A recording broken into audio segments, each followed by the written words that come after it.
WhatsApp log out है ना?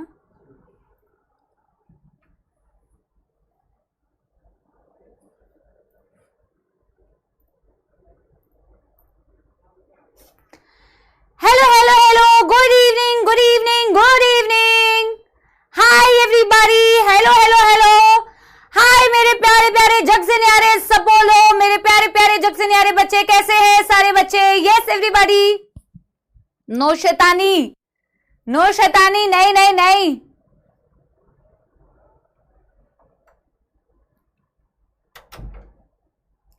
पढ़ाई करके आए हो बेटा? आज मैंने ना कुछ तुम्हारे डाउट्स के, आई थिंक तुम लोग देखते तो होगे, मैं कमेंट्स पिन भी कर देती हूँ, ठीक है? बोलो तुम लोग भी मेरे को मासी बोल लो, तुम्हें अगर इसी चीज में खुशी मिलती है तो बोलो, कोई बात नहीं, कोई नहीं कोई नहीं, अपना टाइम आएगा, ठीक है? सुनो मेरी बात, मैं एक जेन्युइन सीरियस बात बता रही थी। जब मैं आज तुम्हारे डाउट्स ले रही थी ना बेटा, देखो कुछ बच्चे तो वाकई में बहुत अच्छे डाउट्स पूछते हैं। अच्छे पूछने का मतलब ये नहीं है या अच्छे या बुरा मैं किस कैटेगरी में डिफरेंशिएट करती हूँ, मतलब जब मैं तुम्हारे डाउट देखती हूँ ना बेटा, देखो कोई डाउट बड़ा या छोटा नहीं होता, आई अग्री। आप गंदे से गंदा डाउट, अच्छे से अच्छा डाउट पूछ सकते हो, ठीक है? लेकिन कई बच्चे बेटा ऐसे डाउट्स पूछते हैं, और मैंने आंसर करते वक्त ये चीज बोली भी है, कई बच्चे ऐसे डाउट्स पूछते हैं जो क्लास में कई बार डिस्कस हुआ है, जो आपके एनसीईआरटी को अगर आप खोल के पढ़ने की इच्छा रखोगे ना तो क्लियर एनसीईआरटी में दिखेगा। जब ऐसे बच्चे डाउट्स पूछते हैं तो दूसरे बच्चे उनको आंसर भी करते हैं, और मेरे को ये हैरानी होती है कि बच्चा खुद से 1% एफर्ट नहीं लेना चाहता कि मैं एनसीईआरटी खोल के देख लूं। जैसे एक बच्चे ने, पता है बेटा क्या क्वेश्चन पूछा था? अब आप बोलोगे कि मैम आप तो मजाक उड़ा रहे हो, बट यार मजाक उड़ाने वाली बात नहीं है। बच्चे ने पूछा है कि मैम सीमन और स्पर्म में क्या फर्क होता है? मैम सीमन और स्पर्म में क्या फर्क होता है? बेटा क्या ये सवाल आप एनसीईआरटी खोल के देखते तो क्या आपको एनसीईआरटी में नहीं मिलता? या जिस पर्टिकुलर टॉपिक में मैंने ये चीज पढ़ाई है, अगर उसमें आप ये खोल के देखते तो क्या आपको इसका मतलब नहीं समझ में आता? आता ना समझ में? सही बताओ मेरे को, यस आता कि नहीं समझ में? तो बेटा ऐसा नहीं है कि मैं आपके doubts, of course doubt section बना ही इसलिए, ऑफ कोर्स मैं इतने एफर्ट्स करके आपके डाउट्स लेती ही इसलिए हूं ताकि आपको क्लैरिटी रहे चीजों की। अगर कोई बहुत ही आपको कंफ्यूजन हो गया है तो मैं आपको वो चीज बताऊं। लेकिन बेटा जहां मेरे को लग रहा है कि बच्चा तो 1% बुक पढ़ना ही नहीं चाहता है, खुद से एनसीईआरटी पढ़ना ही नहीं चाहता है, तो फिर ये चीज मेरे को बहुत ही दुख देती है कि बच्चा खुद से एनसीईआरटी पढ़ना ही नहीं चाहता है। मैं ऐसे डाउट्स बेटा एंटरटेन नहीं करूंगी, ऐसे डाउट्स मैं एंटरटेन नहीं करूंगी बेटा। बड़े हो गए हो और अगर आप डॉक्टर बनना चाहते हो तो ढंग से पढ़ाई करो, खुद पहले सबसे पहले एनसीईआरटी से उसको ढूंढने की कोशिश करो, नहीं तो फिर अपने नोट से उसको ढूंढने की कोशिश करो। दुनिया भर के जहान से अगर जब आपको आंसर नहीं मिलेगा तब आप बेटा उसको कमेंट में लिखेंगे, तब आप उसको डाउट्स में लिखेंगे। समझ आ गई बात? ठीक है, यस। तो आज बच्चा पार्टी पहले मेरे को बताएंगे, पता नहीं मेरा गला पहले से ही दर्द कर रहा है तो मेरे को बताएंगे सारे बच्चे बेटा। शुरू करते हैं, जोश कैसा है सारे बच्चों का इन द कमेंट सेक्शन। आज हम बेटा वैसे क्लीवेज डिवीजन तो करेंगे ही, इंप्लांटेशन थोड़ा सा शायद पढ़ लेंगे, पर कल हमने जो टॉपिक स्टार्ट किया था उसका एक बारी बेटा हम क्या करते हैं ना, रिवीजन करते हैं, क्विक समाप्ति एक्सप्रेस चलाते हैं, और बेटा रिवीजन करने के बाद हम उसी चीज को आगे कंटिन्यू करेंगे, ठीक है ना? तो हमने बेटा कल क्या टॉपिक को स्टार्ट किया था? हमने कल फर्टिलाइजेशन टॉपिक स्टार्ट किया था। हमने कल क्या टॉपिक स्टार्ट किया था बच्चों? हमने फर्टिलाइजेशन टॉपिक स्टार्ट किया था। यार मेरे लिए ना गर्म पानी थोड़ा सा भिजवा दो प्लीज, क्योंकि मेरा गला बहुत दुख रहा है। यस, फर्टिलाइजेशन टॉपिक स्टार्ट किया था बच्चा पार्टी। यस एवरीबॉडी, तो यहां से शुरू करेंगे, यहां से शुरू करेंगे, ठीक है? तो यहां से शुरू करते हुए हमने ये पढ़ा था कि यार मैम हमारे पास एक सेकेंडरी oocyte नामक एक वस्तु थी, और सेकेंडरी oocyte की प्लॉइडी तो एन थी मैम, और सेकेंडरी oocyte के अराउंड मैम एक लेयर थी। सारे बच्चे रिवीजन करो, सेकेंडरी oocyte के अराउंड एक लेयर थी जो नॉन सेल्यूलर थी, इसे क्या बोलते हैं? जोना पेल्यूसिडा बोलते हैं। और जोना पेल्यूसिडा और सेकेंडरी oocyte की बीच में जो स्पेस होती है उसे कौन सा स्पेस बोला जाता है? पेरीवाइटलाइन स्पेस। लेबलिंग के लिए आता है बेटा पेरीवाइटलाइन स्पेस। इसके बाहर बाहर जो आपको ग्रैनुलोसा सेल्स का अरेंजमेंट दिखता है इसे क्या बोलते हैं? Corona radiata. ऐसा पढ़ा था आपने, ऐसा पढ़ा था बच्चों आपने, राइट? अब बेटा देखो क्या होता है ना कि ये सेकेंडरी oocyte जो थी ये तो मेटाफेज 2 ऑफ मियोसिस 2 में अरेस्टेड थी। अब बेटा जब 200 से 300 मिलियन स्पर्म्स वेजाइना में बेटा आए, इंसेमिनेशन हुआ, तो उनमें से कई स्पर्म की मृत्यु हो गई बेटा, ठीक है, क्योंकि उसमें कई स्पर्म फैगोसाइटोसिस हो जाएंगे। कैपेसिटेशन नाम की एक चीज होती है जो मैंने आपसे कहा था फीमेल रिप्रोडक्टिव ट्रैक्ट में होती है, हालांकि क्लियरली एनसीईआरटी में दिया नहीं है। कैपेसिटेशन का क्या मतलब होता है बेटा? कैपेबल बनना। कैपेसिटेशन से याद रखो, कैपेबल बनना। उनके सरफेस से कुछ प्रोटीन्स, ग्लाइकोप्रोटीन्स रिमूव हो जाते हैं जो जरूरी होते हैं। एक बच्चे ने पूछा था मैम ऐसा जरूरी, ऐसा क्यों होना है? ऐसा इसीलिए होना है, जैसे बेटा सपोज तुम्हारे पास एक बॉम्ब है, बॉम्ब की जब तक पिन नहीं निकालोगे तो बॉम्ब नहीं फ्यूज हो सकता ना, बॉम्ब बनाना नहीं है तुम्हें, ठीक है ना। वैसे ही बेटा मैं कह रही हूं कि स्पर्म में एक बॉम्ब है जिसे एक्रोसोम बोलते हो। एक्रोसोम का अपना रिएक्शन तभी हो पाएगा, एक्रोसोम के एंजाइम्स तभी बाहर जा पाएंगे जब प्लाज्मा मेम्ब्रेन से वो प्रोटीन, ग्लाइकोप्रोटीन्स हट जाए। तो केपेबल बनाने के लिए ग्लाइकोप्रोटीन्स, प्रोटीन्स को हटा रहे हो, कोलेस्ट्रॉल को हटा रहे हो, कैल्शियम की एंट्री करा रहे हो, टेल की विप्लैश मूवमेंट हो रही है, फास्ट मूवमेंट करा रहे हो, ये सारे चेंजेस फीमेल रिप्रोडक्टिव ट्रैक्ट के अंदर होते हैं। जो भी कैपेसिटेटेड बन जाते हैं फिर उनको चांस मिलता है आगे बढ़ने का। हालांकि आगे बढ़ते बढ़ते भी सेकेंडरी oocyte के करीब तो बेटा सिर्फ 200 से 300 ही स्पर्म्स आ पाते हैं आउट ऑफ 200 से 300 मिलियन, सिर्फ इतने ही आ पाते हैं और फ्यूज भी सिर्फ एक ही कर पाता है बेटा, राइट। अच्छा, कैपेसिटेशन तो हो जाती है, फिर बेटा दोनों एक दूसरे को पहचानते हैं, याद आ रहा है? ला ला ला ला ला, ऐसा तो नहीं करते हैं लेकिन ला ला ला ला ला मतलब का मतलब था स्पर्म ओवम को रिकॉग्नाइज करता है कि सेम स्पीशीज का है, जिसे एग्लूटिनेशन बोलते हैं एक्चुअल में। एंटी फर्टिलाइजन आपके स्पर्म के ऊपर, फर्टिलाइजन आपके ओवम के ऊपर, दोनों एक दूसरे के लिए लॉक एंड की जैसे होते हैं, तो आइडेंटिफाई करते हैं कि हाँ भैया तुम हमारी स्पीशीज के हो, तुम हमारी स्पीशीज के हो, एक ही स्पीशीज के, ताकि हम फ्यूज कर पाए। मेन रिएक्शन जो आपकी एनसीईआरटी में गिवन है दैट इज बेटा एक्रोसोमल रिएक्शन, जो बहुत इजी था।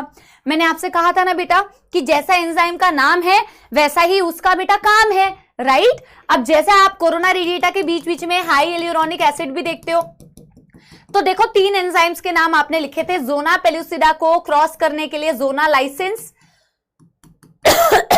हाई एल्यूरोनिक एसिड को बेटा पेनिट्रेट करने के लिए हाई एल्यूरोनिडेज, राइट बच्चों, और बेटा कोरोना रेडिएटा को क्रॉस करने के लिए corona penetrating enzyme, corona thank you भैया, corona penetrating enzyme to cross the corona radiata. ये बोला था बच्चों आपको, राइट। तो ये सारे स्पर्म लाइसेंस हैं, right. Zona lysins zona pellucida को भेजने के लिए, hyaluronidase hyaluronic acid के लिए, corona penetrating enzyme corona radiata के लिए, राइट। बेटा राज, अभी हम सारे डाउट जो ट्विंस के आपको तो ट्विंस के बारे में ऐसे जानना था जैसे तो पता नहीं क्या आपको इतनी रिक्वायरमेंट है अभी ट्विंस के बारे में हमें पता चल जाए। भैया सारा कॉन्सेप्ट बताऊंगी, सब्र रखिए थोड़ा सा, ठीक है। अब बेटा देखो, अब मैंने आपसे ये भी कहा था कि क्या हुआ था, छूकर मेरे मन को किया तूने क्या इशारा, मियोसिस हुआ कंप्लीट, ये बोला था ना मैंने कहा ये oocyte की ये जोना पेलुसिडा है, इसको क्रॉस कर दिया, सारे लेयर्स को क्रॉस करके आ रहा है ना बेटा, सारे लेयर्स को क्रॉस करके आ रहा है, और ये सेकेंडरी oocyte की प्लाज्मा मेम्ब्रेन थी, राइट। इन दोनों के बीच में ये पेरीवाइटलाइन स्पेस था। मैंने कहा था ये स्पर्म भाई साहब जैसे ही बेटा oocyte की प्लाज्मा मेम्ब्रेन को टच करते हैं, बिफोर कंप्लीशन ऑफ फर्टिलाइजेशन या आफ्टर कंप्लीशन ऑफ फर्टिलाइजेशन, बेटा सेकेंडरी oocyte अपना सेकेंड मियोटिक डिवीजन कब कंप्लीट करता है, बिफोर कंप्लीशन ऑफ फर्टिलाइजेशन या आफ्टर कंप्लीशन ऑफ फर्टिलाइजेशन, जल्दी बताओ, बिफोर कंप्लीशन ऑफ फर्टिलाइजेशन या आफ्टर कंप्लीशन ऑफ फर्टिलाइजेशन, जल्दी बताओ। हमने बोला स्पर्म जैसे इसको सेकेंडरी oocyte को कांटेक्ट करता है, of course secondary oocyte unequal cytoplasmic division कर रहा है, ये भी एक बच्चे का डाउट था भैया कि क्यों अनइक्वल कर रहा है, oogenesis देखो बेटा तो पता चल जाएगा। अनइक्वल साइटोप्लाज्मिक डिवीजन करके बड़ा वाला हैप्लॉइड ओवम और दूसरा वाला second polar body, before completion of fertilisation. शाबाश, अभी फर्टिलाइजेशन थोड़ी कंप्लीट हुई है, अभी इनके न्यूक्लियस थोड़ी फ्यूज हुए हैं, यहां तक तो बेटा कोई दुखद समस्या नहीं है। आई थिंक हमने यहीं तक पढ़ा है बेटा कि इसने टच किया, इसका सेकेंड मियोटिक डिवीजन कंप्लीट हो गया, ये सेकेंड पोलर बॉडी बन गई जो पेरीवाइटलाइन स्पेस में रहती है, जिसका अपने के लिए कोई यूज नहीं है, ओवम बन चुका है, ओवम का न्यूक्लियस दिख रहा है, कोई बेटा दुखद समस्या यहां तक। हमने ये पॉइंट्स लिखे थे ना, हमने ये पॉइंट्स लिखे थे ना बेटा, अब यहां से आगे तो हमें कंटिन्यू करना है ना, राइट राइट बच्चों, कंटिन्यू करें फिर, राइट, कंटिन्यू करें फिर। चलो, आज आपको बहुत प्यारे प्यारे कॉन्सेप्ट्स अभी मिलेंगे। कल आपको जो डाउट्स थे ना कि पॉलीस्पर्मी कैसे प्रिवेंट होती है, तो पॉलीस्पर्मी कैसे प्रिवेंट होती है वो भी मैं बताऊंगी, ठीक है। अभी आपने देखो, मैं वापस से आपको बता देती हूं, अभी आपने क्या पढ़ा, आपने कैपेसिटेशन पढ़ लिया, नंबर 1 लिखा था आपने नंबर 2 एग्लूटिनेशन लिखा था, नंबर 3 आपने लिखा था क्या, एक्रोसोमल रिएक्शन, और नंबर 4 बेटा ऐसे करके हम लिखेंगे कि नंबर 4 में क्या होता है। नंबर 4 में होता है, again this word is not given in NCERT, but ये बहुत छोटी सी बात है, तो ये छोटी सी बात आपको लिखनी है, फॉर्मेशन ऑफ फर्टिलाइजेशन कोन। मैं ब्रैकेट में लिख दे रही हूं, not given in NCERT, formation of fertilization cone. ये एक ऐसा टॉपिक है ना बेटा जिसमें थोड़ी चीजें हमें ना आउट ऑफ एनसीईआरटी की बतानी पड़ती है, but like I have always said कि सिर्फ कॉन्सेप्ट बिल्ड करने के लिए मैं कुछ चीजें बताती हूं, पढ़नी आपको at the end of the day NCERT ही है, ठीक है। यस अब देखो बेटा, जरा इसको समझने की कोशिश करना।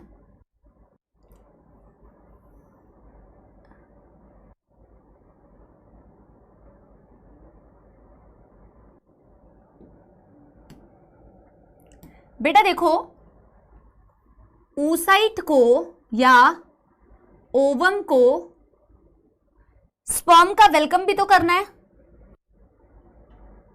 स्पर्म का वेलकम भी तो करना है। ये आपकी स्पर्म है, ये आपका मान लो ओवम है, ओवम बन गया था ना, टच हो चुका है, ये आपका ओवम है, ये ओवम का क्या है, न्यूक्लियस, ठीक है। ये क्या है बेटा, बाहर येलो वाली लेयर, ये आपको बनाना है, बनाओ और जल्दी करो बेटा, जल्दी लिखो। ये क्या है आपकी जोना पेल्यूसिडा, ये आपकी क्या है बच्चों, जोना पेल्यूसिडा। होता ये है ना बेटा, जैसे ही ओवम बन गया और स्पर्म आपको दिख रहा है ओवम को कांटेक्ट करते हुए, तो जिस पॉइंट पे ना, जैसे कि ऐसे इमेजिन करो, जैसे कि अगर मैं क्ले है मेरे पास और मैं क्ले पर अगर उंगली डालूंगी तो क्ले अंदर की तरफ धस जाएगा ना, क्ले अंदर की तरफ धस जाएगा ना, होगा कि नहीं, राइट। लेकिन ये धसता नहीं है, इसको क्ले मत समझो। ओवम है ना, ओवम को जैसे ही स्पर्म कांटेक्ट करते हैं ना, तो ओवम ये कहना चाहती है कि yes I am now ready for fertilisation. तो वो उसका वेलकम करने के लिए ना, ओवम की जो मेम्ब्रेन होती है वो थोड़ी सी उठ जाती है, ऐसे करके कोन बना लेती है। इसे बोलते हैं रिसेप्शन कोन, या फिर इसे बोलते हैं फर्टिलाइजेशन कोन। इसे क्या बोलते हैं बेटा, फर्टिलाइजेशन कोन, या फिर इसे बोलते हैं रिसेप्शन कोन। समझ में आ रही है बात, दैट्स इट, बस इतनी सी बात है, इससे ज्यादा कुछ नहीं है। कि ओवम की मेम्ब्रेन थोड़ी सी उठ गई, जैसे ही स्पर्म का उसको स्पर्श मिला, स्पर्म का उसका कांटेक्ट हुआ, that is called as reception cone या fertilization cone. That is it, ठीक है। तो हम यहां पे लिख ले रहे हैं प्लाज्मा मेम्ब्रेन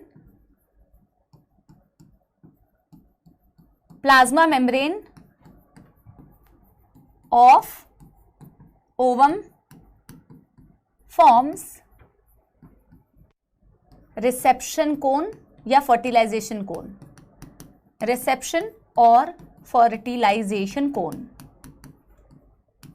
और लास्ट में क्या होगा बेटा, लास्ट में ऑफ कोर्स दोनों के न्यूक्लियस फ्यूज हो जाएंगे। लास्ट में क्या होगा, दोनों के न्यूक्लियस फ्यूज हो जाएंगे, राइट। दोनों के न्यूक्लियस फ्यूज हो जाएंगे, फर्टिलाइजेशन कंप्लीट हो जाएगी। समझ में आ रही है बात, राइट। एंड नंबर 5 क्या हो रहा है, नंबर 5 क्या हो रही है, fusion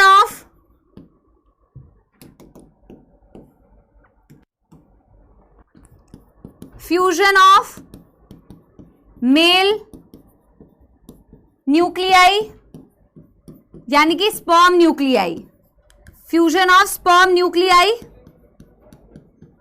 and ovum nuclei to form diploid zygote. तो बेटा न्यूक्लियस अंदर जाता है, स्पर्म का जो न्यूक्लियस अंदर जाता है और न्यूक्लियस अंदर जाएगा, तो ओवम का न्यूक्लियस स्पर्म का न्यूक्लियस फ्यूज हो जाएंगे, डिप्लॉयड जाइगोट बन जाएगा। क्या किसी को कोई दुखदर्द समस्या, ये तो बिल्कुल बेसिक कॉन्सेप्ट है, yes syngamy, yes this is called syngamy. Fusion of nuclei, this is called syngamy fusion of nuclei. ठीक है, लेकिन अभी आपके मन में आने चाहिए सवाल, और आ भी रहे होंगे। सवाल ये आता है कि मैम ऐसा कैसे हो सकता है कि इतने सारे स्पर्म अगर ओवम के आसपास थे तो सिर्फ और सिर्फ एक ही को चांस मिला। ऐसा क्या होता है कि एक स्पर्म अगर एक ओवम को पेनिट्रेट कर जाए तो दूसरा कोई स्पर्म उसको पेनिट्रेट नहीं कर सकता। यह सवाल आपके मन में आएगा कि मैम ऐसा कैसे, पॉलीस्पर्मी क्यों नहीं होती है। मैम पॉलीस्पर्मी का मतलब होता है बच्चों कि एक से ज्यादा स्पर्म एक सेम सेकेंडरी oocyte को या सेम ओवम को पेनिट्रेट क्यों नहीं कर पाते।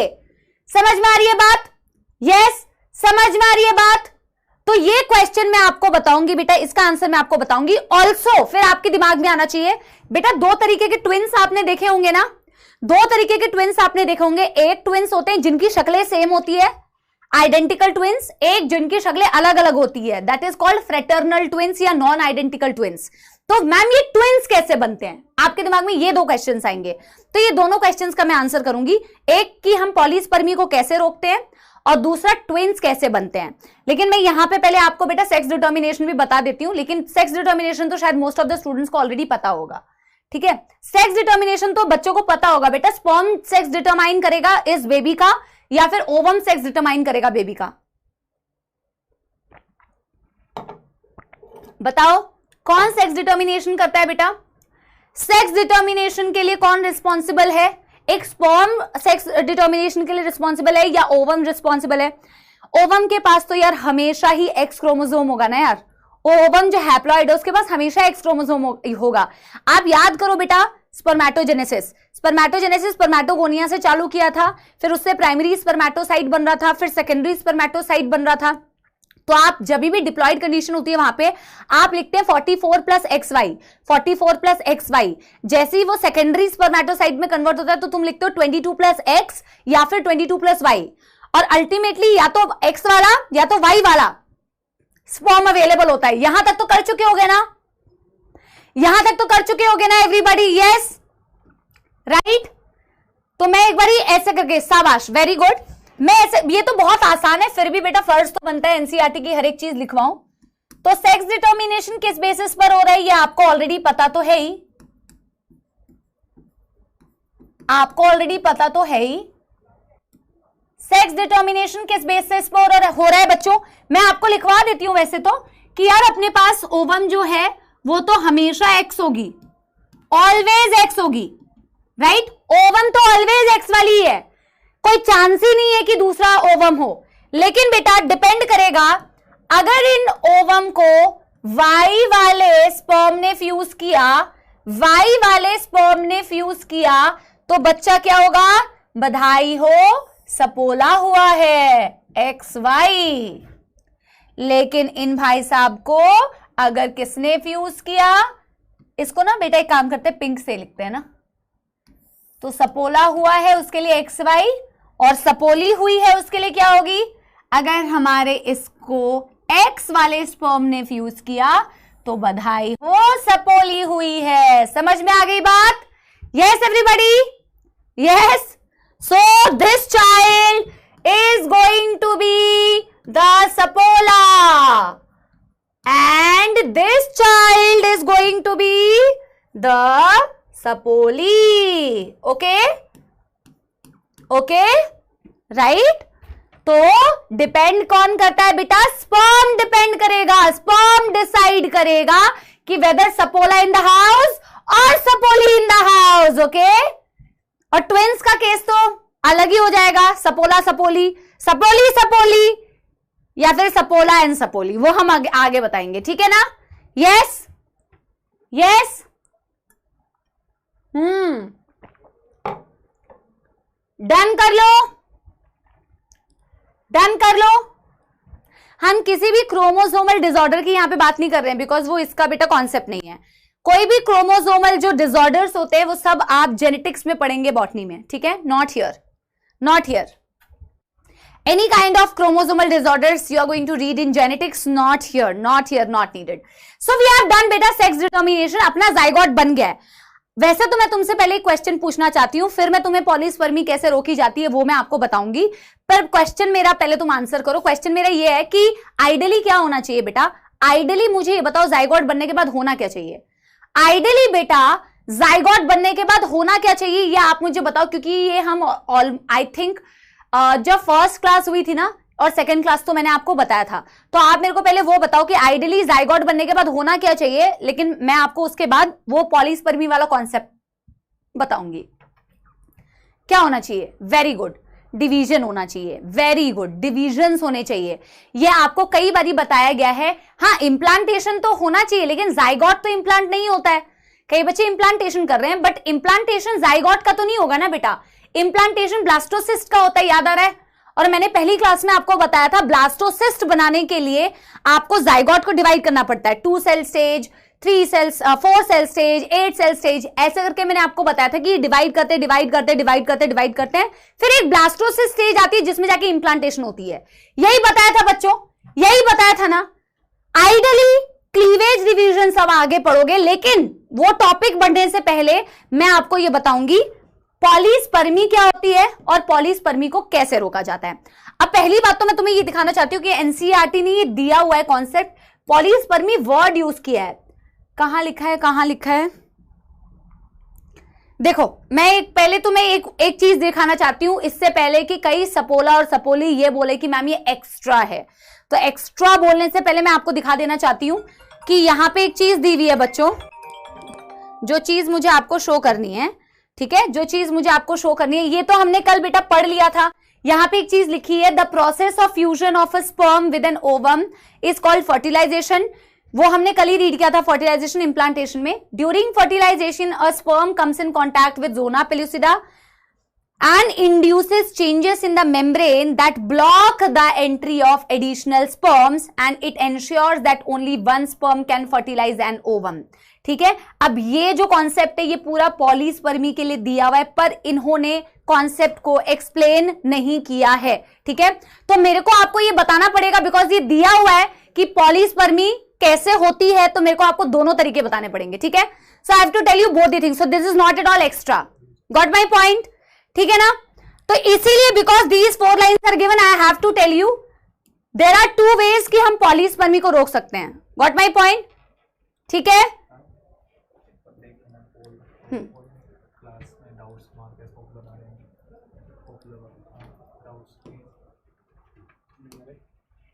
अरे व्हाट इज पॉलीस्पर्मी? पहले तो पॉलीस्पर्मी की बेटा स्पेलिंग ठीक से लिखो. ठीक है.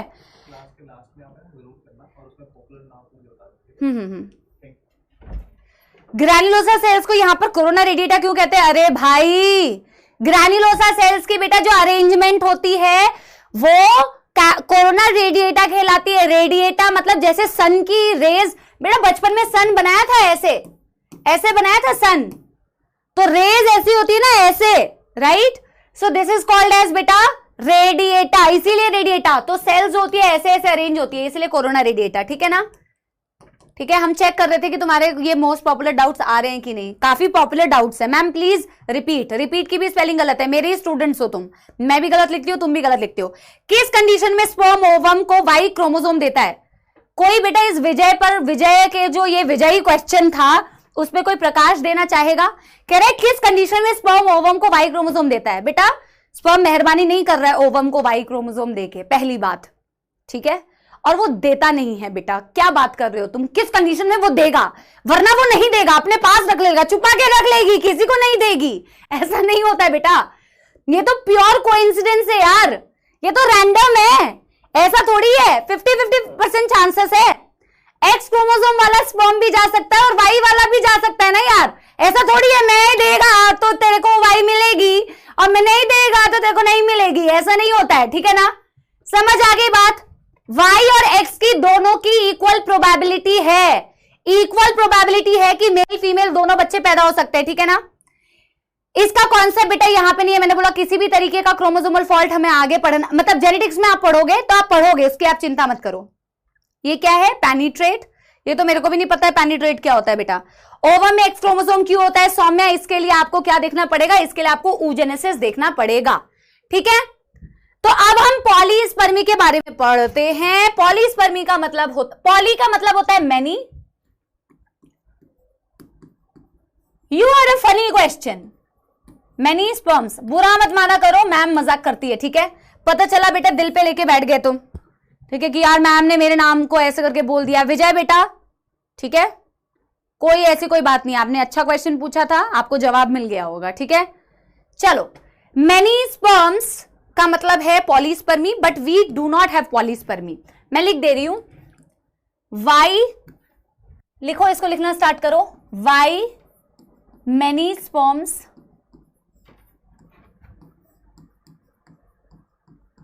Don't fertilise same ovum. Basically मेरे कहने का मतलब है, इससे मेरे कहने का मतलब है कि आप कैसे पॉलीस्पर्मी रोकते हैं, ठीक है। हाउ पॉलीस्पर्मी इज प्रिवेंटेड, इसका मतलब है how polyspermy is prevented, how polyspermy is prevented. तो बच्चों बिल्कुल भी देखो, ऑफ कोर्स बेटा देखो, मेरी एक बात सुनो, वैसे तो सुन लेते हो, फिर भी बेटा डिस्क्लेमर बार बार देना पड़ता है, क्योंकि कुछ बच्चे हैं जो सुन के भी अनसुना कर देते हैं। तो एनसीईआरटी ने क्योंकि पॉलीस्पर्मी के लिए 5-6 लाइन दी है, तो मेरे को बताना पड़ेगा दोनों मेथड्स, ठीक है। ऐसा नहीं है ना कि बेटा मैं सिंपली ये बता दूं एक स्पर्म ने पेनिट्रेट किया तो मेम्ब्रेन में कुछ ऐसे चेंजेस हुए जिससे कि पॉलीस्पर्मी रुक गई, फिर तुम्हारे दिमाग में आता है ऐसा क्या चेंज हुआ मैम, ऐसा क्या चेंज हुआ मैम, आप चेंज बताओ, ठीक है, ठीक है। तो एक से ज्यादा स्पर्म क्यों नहीं पेनिट्रेट कर रहे हैं, इसके दो बेटा प्रिवेंशन के मेथड होते हैं। एक होता है फास्ट ब्लॉक टू पॉलीस्पर्मी, एक होता है स्लो ब्लॉक टू पॉलीस्पर्मी। क्या ये वर्ड्स एनसीईआरटी ने यूज किया है? नहीं। बट क्या पॉलीस्पर्मी रोकने का बताया है? यस। तो आपको ये पता होना चाहिए, इट इज इजी, ठीक है।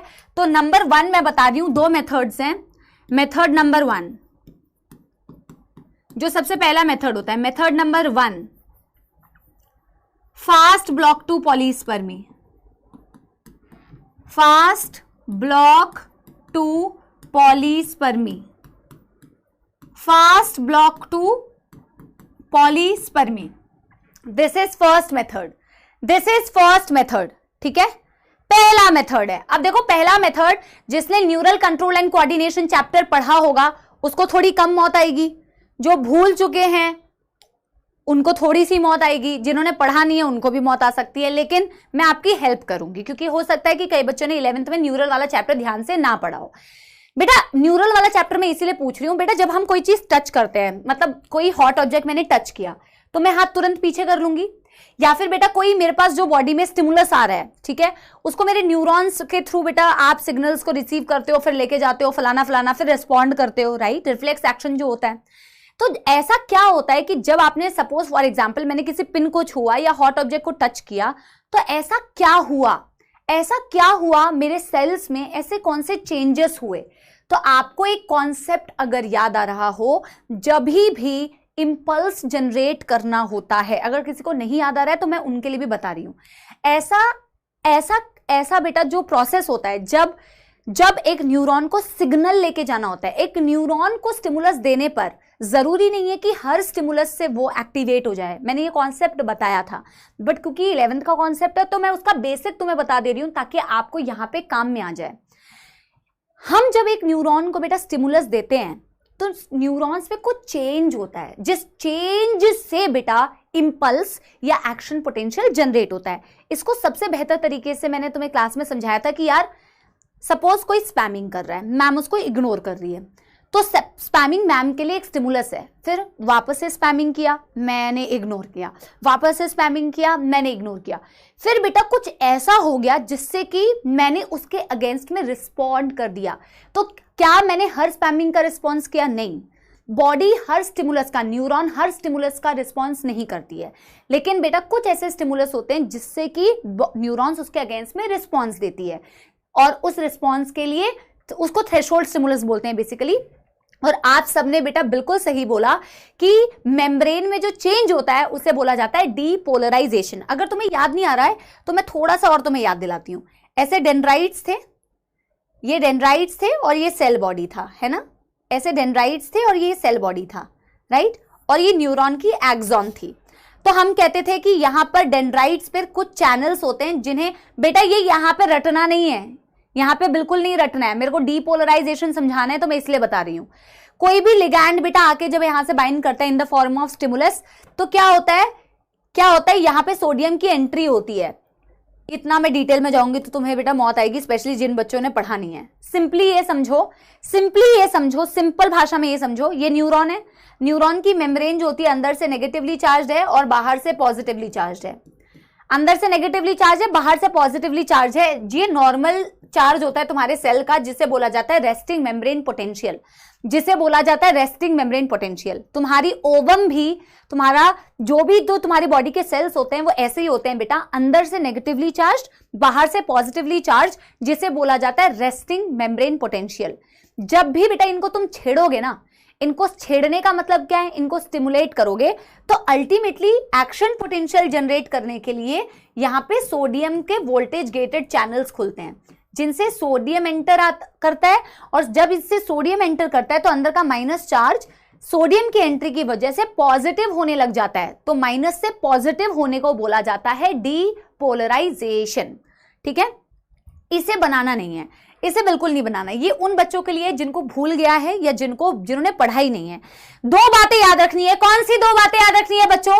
नॉर्मली तुम्हारी सेल की मेम्ब्रेन अंदर से नेगेटिवली चार्ज और बाहर से पॉजिटिवली चार्ज होती है। क्या होती है? अंदर से नेगेटिवली चार्ज, बाहर से पॉजिटिवली चार्ज। -70 होता है अंदर, मतलब इनका चार्ज डिफरेंस। और बेटा इसको बोला जाता है रेस्टिंग मेम्ब्रेन पोटेंशियल। कितना potential? Resting membrane potential -70 millivolt, अंदर से नेगेटिव, बाहर से पॉजिटिव। जब स्टिमुलस आता है, जब चेंज होता है, जब भी कोई स्टिमुलस आता है तो यहां पर सोडियम के वोल्टेज गेटेड चैनल्स खुलते हैं। सोडियम अंदर आएगा, सोडियम पॉजिटिव चार्ज है, सोडियम अंदर आएगा तो अंदर की मेम्ब्रेन नेगेटिव से positive, positive, positive, positive, positive होने लगती है। और इस चेंज इन पोटेंशियल को बोला जाता है डीपोलराइजेशन। क्या बोला जाता है? डीपोलराइजेशन। क्या बेटा यहां तक की बात तुम्हें समझ में आई? क्या यहां तक की बात बेटा सारे बच्चों को रिवाइज हुई? यस एवरीबॉडी, क्या यहां तक की बात बेटा सबको रिवाइज हुई? पहले मेरे को कमेंट्स में एक बार बता दो, क्या यहां तक की बात सबको बेटा रिवाइज हुई? विनीत बेटा, ये 11th के एनसीईआरटी में तूने पढ़ा होता ना तो तू ये डाउट नहीं पूछता कि मैम ये एनसीईआरटी में है या नहीं। गुस्सा दिला रहे फालतू में यार। 11th का कॉन्सेप्ट बता चुकी हूं, कान खोल के सुनते हो कि कान बंद करके बेटा क्लास में बैठते हो? आंखें तो बंद करके बैठते ही हो। 10 बार थोड़ी बताना पड़ता है। बोल रही हूं 11th का कॉन्सेप्ट है न्यूरल का। 11th का कॉन्सेप्ट 10 मिनट समझाया तुम्हें मैंने, फिर तू बोल रहा है कि यार मैम एनसीईआरटी में दिया है या नहीं। एनसीईआरटी पढ़ी होती तो तू पूछता ही नहीं है क्वेश्चन, ठीक है ना। अभी देखो फास्ट ब्लॉक टू पॉलीस्पर्मी में क्या होगा। फास्ट ब्लॉक टू पॉलीस्पर्मी में क्या होगा? नॉर्मली क्या है, ये आपकी ओवम है, ठीक है। ओवम की मेम्ब्रेन पहले अंदर से नेगेटिवली चार्ज है, जो मैंने आपको बताया, और बाहर से कैसी चार्ज है? Positively charge. बाहर से क्या है? पॉजिटिवली चार्ज, यानी कि रेस्टिंग मेम्ब्रेन पोटेंशियल पर है। रेस्टिंग मेम्ब्रेन पोटेंशियल है, राइट। और ये क्या है बेटा? ये है जोना पेलुसिडा। ये क्या है? ये है जोना पेलुसिडा, ठीक है ना। और ये आपकी oocyte की प्लाज्मा मेम्ब्रेन।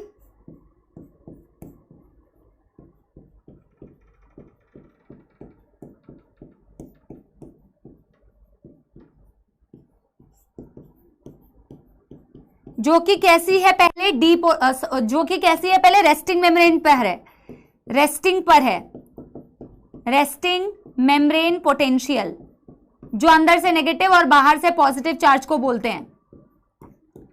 अंदर से नेगेटिव और बाहर से पॉजिटिव को बोलते हैं resting membrane potential, right, right. और अब देखो बेटा, जैसे ही स्पर्म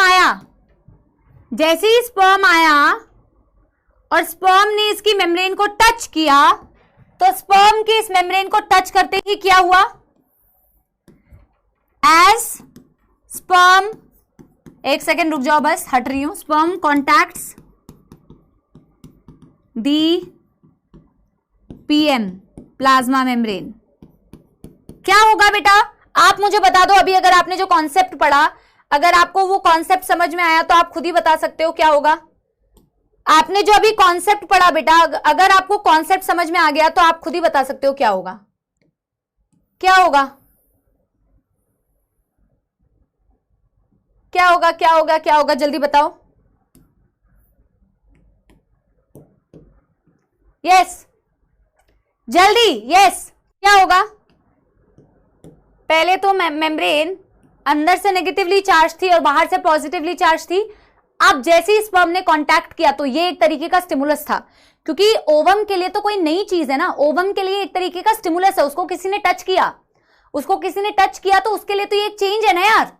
तो उसकी मेम्ब्रेन पर कौन से चैनल्स खुल जाते हैं, सोडियम वोल्टेज गेटेड चैनल। अब आप पूछोगे मैम ये क्या एनसीईआरटी में गिवन है? 11th की एनसीईआरटी में गिवन है यार, और उसी से तो बेटा रिलेटेड टॉपिक है, उसी से तो रिलेटेड टॉपिक है। अब ऐसा थोड़ी है कि बेटा आपको नीट में सिर्फ 11th का अलग से पूछते हैं, 12th का अलग से पूछते हैं, रिलेट करके बताते हैं ना बेटा, तो हम भी आपको रिलेट करके बताते हैं। होता क्या है, ये वाले बेटा सोडियम वोल्टेज गेटेड चैनल्स खुलते हैं, सोडियम की एंट्री होने लगती है। This is called sodium VGC, यानी sodium voltage gated channel. Membrane हो जाती है अंदर से पॉजिटिव और बाहर से negative. This is called membrane depolarisation. तो मैं यहां पे लिख रही हूं as sperm contacts the plasma membrane, sodium voltage gated channel open, sodium voltage gated channel open,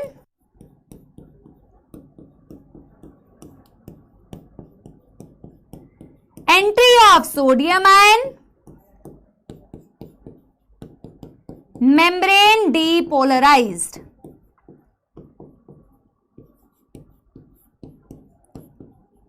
membrane depolarised.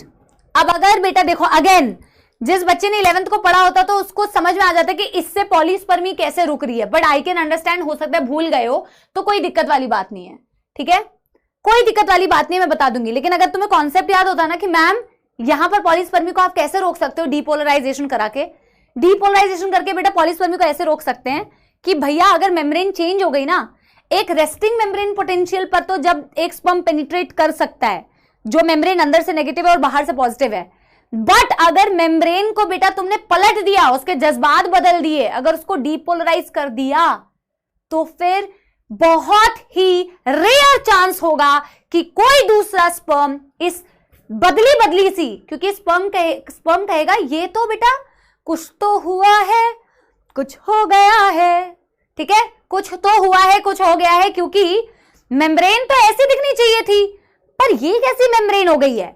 तो जैसे एक स्पर्म कांटेक्ट करता है ना बेटा, मेम्ब्रेन की पोलैरिटी चेंज हो जाती है, जिससे कि एक चेंज्ड मेम्ब्रेन पोटेंशियल पर बेटा दूसरा कोई स्पर्म पेनिट्रेट करे, इसके चांसेस कम होते हैं पर जीरो नहीं होते, ठीक है, इसके चांसेस कम होते हैं पर जीरो नहीं होते। इसीलिए आपको बेटा परमानेंट सोल्यूशन निकालना पड़ता है।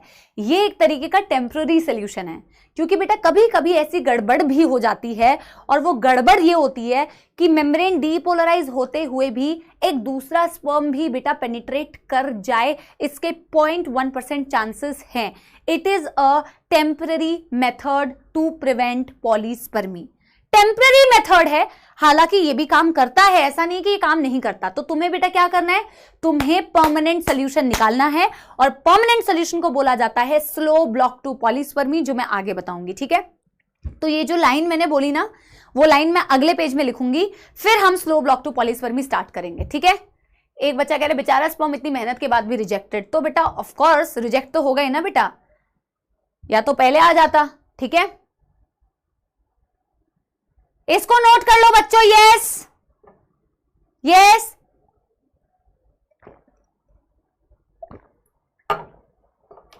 इसकी एक थ्योरी बेटा अगले पेज में लिखते हैं कि हमने बोला स्पर्म ने कांटेक्ट किया तो सोडियम के चैनल खुले, सोडियम के चैनल खुले तो बेटा मेम्ब्रेन बदल गई। तो मुझको अगले पेज में बस यही लिखना है कि एक बदली हुई मेम्ब्रेन पर कोई दूसरा स्पर्म पेनिट्रेट कर पाए, इसके परसेंटेज, इसकी प्रोबेबिलिटी बहुत ही कम है, बट जीरो नहीं होती, इसलिए इसे टेम्परेरी मेथड ऑफ ब्लॉकेज बोला जाता है। ठीक है, डन कर लो एक बारी बेटा, डन डन डन कर लो, डन डन डन कर लो एवरीबॉडी। मैं थोड़ी देर वेट कर लेती हूं, जब तक आप नोट कर रहे हो मैं साइड हो जाती हूं। ठीक है, यस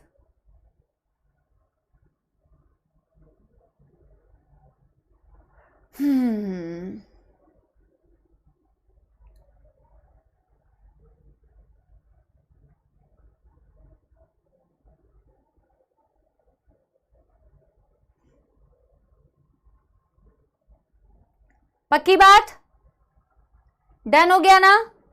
चलो नेक्स्ट पेज पे लिखते हैं। इसी के आगे आप कंटिन्यू करके लिखो, if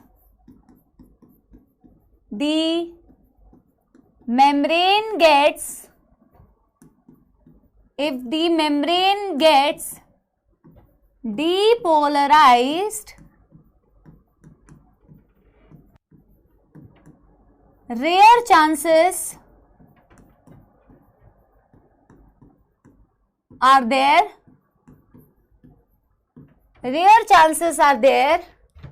that another sperm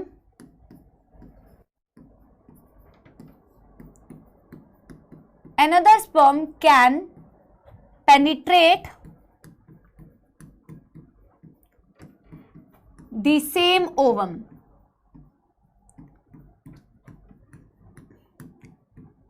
Therefore, it is a temporary method. हालांकि बेटा मैं हमेशा ये बोलूंगी, देखो हम नहीं चाहते कि अगर एक भी सवाल आपका आया एनसीईआरटी के वर्ड से रिलेटेड वो आपका छूट जाए, इसीलिए अगर पॉलीस्पर्मी वर्ड यूज किया तो मैंने उसके दोनों मेथड्स बता रही हूं। पर बेटा याद रखो 0.1% चांसेस होते हैं कि कुछ भी एनसीईआरटी के बहुत ज्यादा बाहर दे। ये बार बार इसीलिए रिपीट करती हूं ताकि आपके दिमाग में लास्ट टाइम रिवीजन के लिए ये चीजें फीडेड रहे। बट फिर आपके दिमाग में ये भी आता है कि मैम फिर पढ़ा क्यों रहे हो, हमारा टाइम वेस्ट कर रहे हो। क्योंकि बेटा जीरो चांसेस नहीं है ना, अगर एक सवाल भी आता है तो मेरी जिम्मेदारी बनती है कि मैं आपको वो एक सवाल के लिए भी बताऊं, पर एक्स्ट्रा बिल्कुल नहीं है। ये पॉलीस्पर्मी प्रिवेंशन आपके एनसीईआरटी में है। ठीक है, ठीक है। तो अब हम दूसरा मेथड पढ़ेंगे बेटा, method number 2, that is slow block.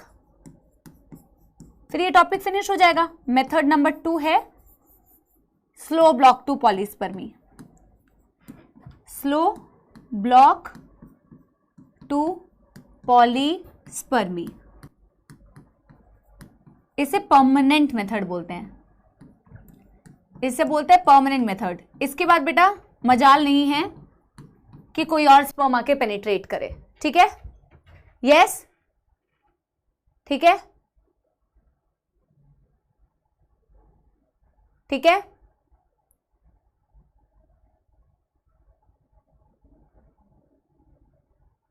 अब देखो बेटा क्या हो रहा है, अब दूसरा मेथड भी होगा बेटा, साथ के साथ दूसरा मेथड भी चालू होगा। देखो क्या हो रहा है, ये oocyte की प्लाज्मा मेम्ब्रेन है और ये oocyte का क्या है,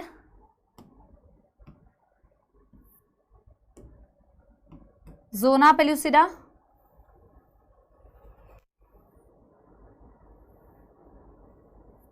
और ये बीच में क्या है, पेरीवाइटलाइन स्पेस।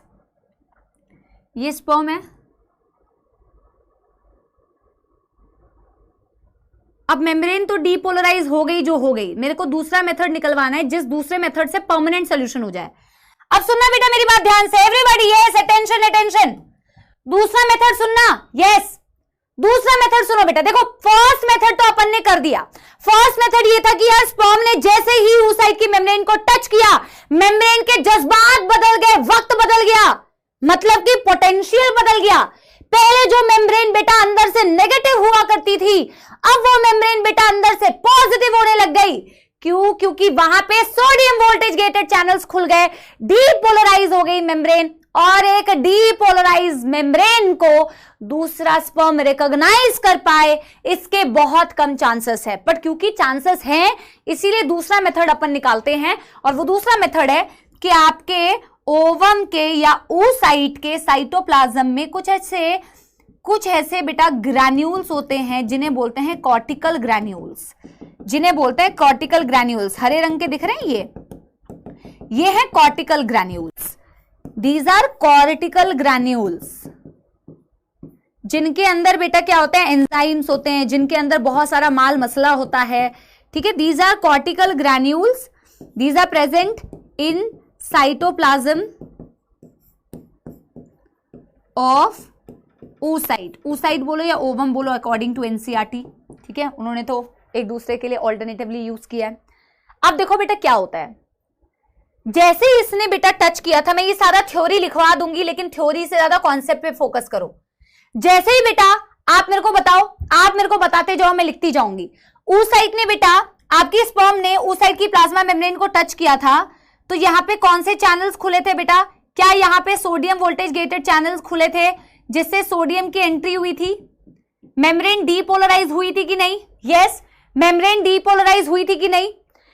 सोडियम की एंट्री की वजह से बेटा, मेम्ब्रेन की डीपोलराइजेशन की वजह से बेटा, अंदर में प्रेजेंट साइटोप्लाज्म में प्रेजेंट सार्कोप्लाज्मिक रेटिकुलम से कैल्शियम आयन, ये आपकी सार्कोप्लाज्मिक रेटिकुलम बोल रही हूं, smooth endoplasmic reticulum, smooth endoplasmic reticulum से बेटा कैल्शियम रिलीज होने लगेगा। देखो सुनो मेरी बात ध्यान से, मैंने बोला जैसे ही मेम्ब्रेन डीपोलराइज हुई, जैसे ही मेम्ब्रेन डीपोलराइज हुई सोडियम की एंट्री की वजह से, इसने किसे सिग्नल दिया?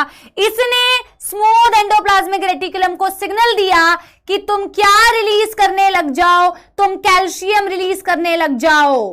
कैल्शियम से क्या होगा?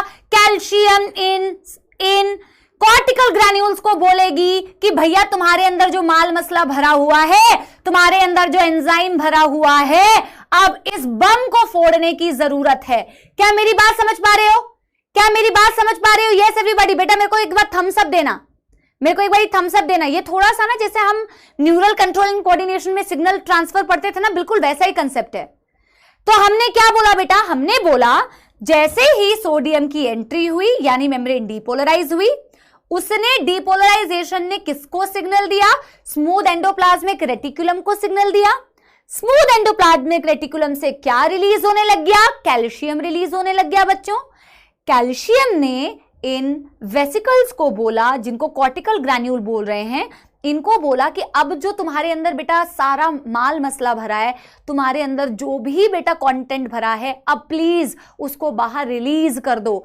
अब एक्सोसाइटोसिस कर दो। What is the meaning of exocytosis? जैसे कि बेटा तुम पढ़ते थे ना, उसमें किसमें पढ़ते थे? साइनैप्स में। साइनैप्स में तुम पढ़ते थे ना कि तुम्हारे जो साइनेप्टिक वेसिकल्स थे वो प्री साइनेप्टिक मेम्ब्रेन से फ्यूज करके अपने न्यूरोट्रांसमीटर्स को रिलीज करते थे, एक्सोसाइटोसिस करते थे। एक्सो का मतलब आउटर, साइटोसिस का मतलब होता है cell, outside the cell, right?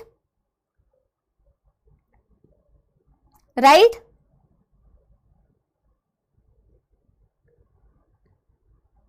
Right? Just give me a second.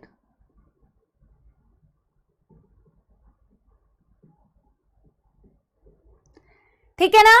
Cell vomiting बोलते हैं एक्सोसाइटोसिस को, सेल वॉमिटिंग बोलते हैं एक्सोसाइटोसिस को। तो मैं यहां पे बेटा उसको बना भी रही हूं, मैं उसको यहां पे बना भी रही हूं, फिर बेटा इसकी थ्योरी हम लिखेंगे भी, और बस दैट्स इट बेटा, इतना ही है, इतना ही है। इससे कैसे रुका पॉलीस्पर्मी वो भी मैं आपको समझा रही हूं। ज्यादा बड़ा बन गया क्या? हाँ,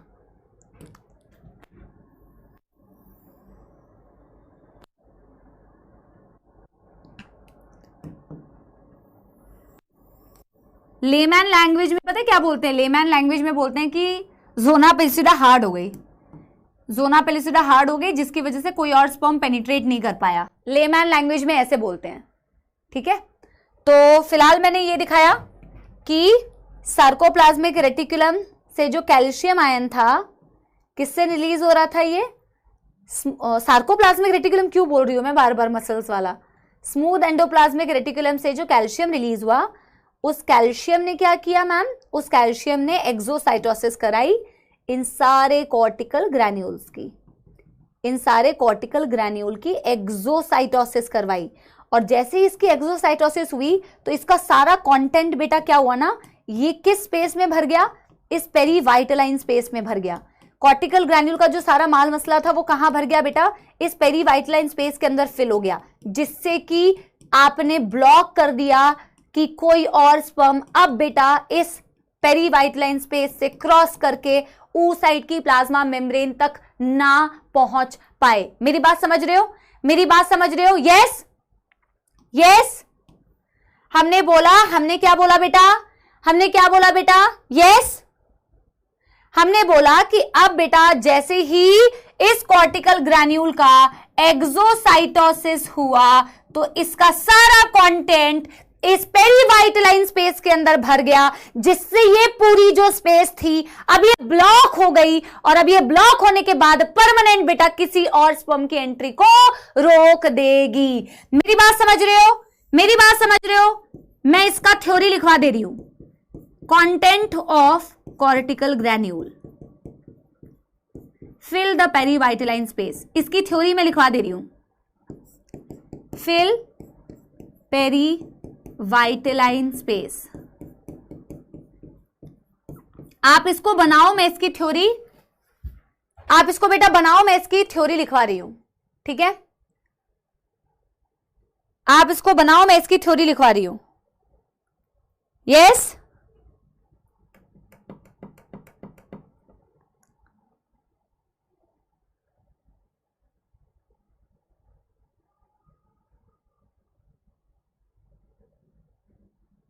मेथड 1 अच्छा तो है मैम, मेथड 2 की क्या, सॉरी मेथड 2 अच्छा तो है मैम, मेथड 1 की क्या जरूरत है?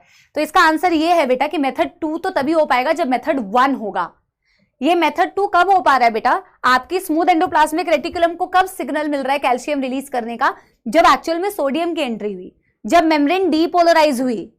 तो भैया जो पहला होगा ही नहीं तो दूसरा कैसे होगा? हाँ यस, पहला होगा ही नहीं तो दूसरा कैसे होगा यार, समझ गए?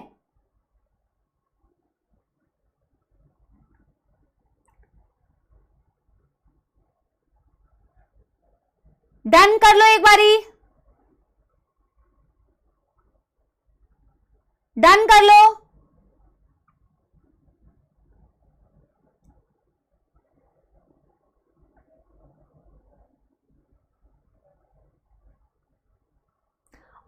और इसको बेटा oocyte ही बोलना ज्यादा अच्छा है। यहां पे भी ओवम की जगह ना अगर oocyte बोलोगे ज्यादा अच्छा है, क्योंकि ये हम एक स्पर्म oocyte को ही, तो आपको तो पता ही है ना, ओवम तो बाद में बोलते हैं, ओवम तो बाद में बोलते हैं, बट एनसीईआरटी क्योंकि दोनों को अल्टरनेटिवली यूज करती है, इसीलिए मैं ओवम या oocyte दोनों लिखवा रही हूं, क्योंकि एनसीईआरटी ने अल्टरनेटिव, बट आपको तो कॉन्सेप्ट पता है ना अब कि ओवम कब बोलेंगे और oocyte कब बोलेंगे, right?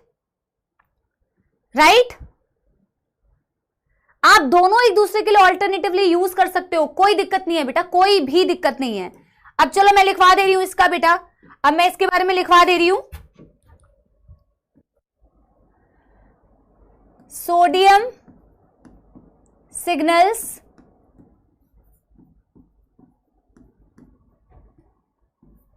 SER to release calcium, which further signals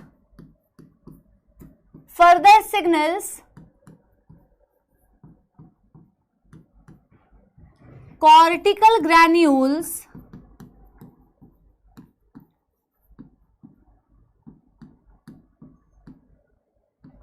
to do exocytosis, release of its content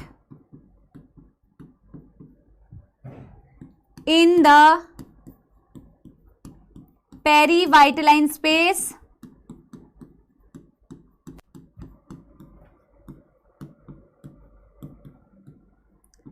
and makes it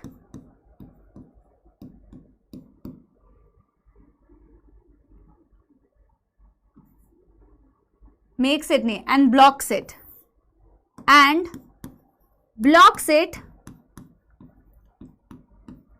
to prevent entry of other sperm.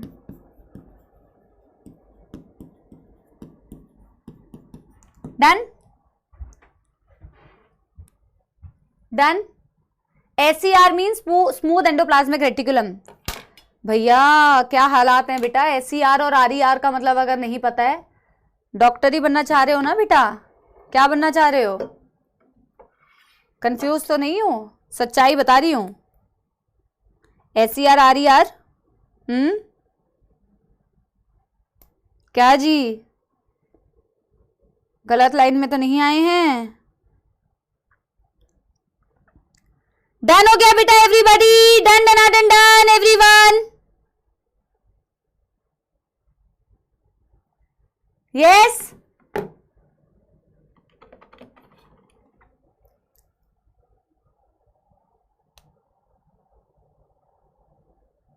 बेटा ये पूरा कॉन्सेप्ट बनाने के बाद आपको एनिमेशन दिखाई जाएगी, अभी नहीं। जब तक कॉन्सेप्ट बेटा नहीं पूरा कंप्लीट होगा तब तक कोई एनिमेशन नहीं है।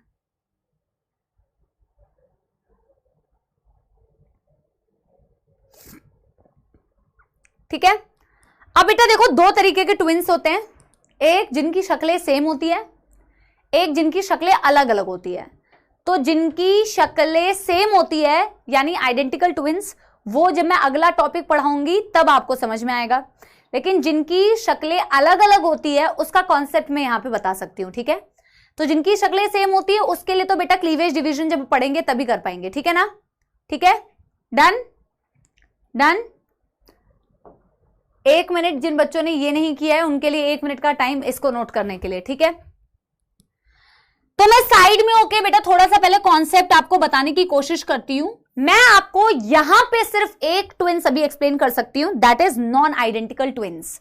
नॉन आइडेंटिकल या फिर फ्रेटर्नल ट्विंस जिनकी शक्लें सेम नहीं होती। पहले तो मैं आपसे जानना चाह रही हूं कि आपको क्या लगता है कैसे बनते हैं फ्रेटर्नल ट्विंस या नॉन आइडेंटिकल ट्विंस? आपको क्या लगता है कैसे बनते हैं? पहले आप मेरे को बताओ, क्योंकि मैं आपका भी जरा टेस्ट करती हूँ कि आपको क्या लगता है, उसके बाद तो मैं बता ही रही हूं। या ग्रीन भैया, ग्रीन टी। यस, एक ही साथ बता देना मैम।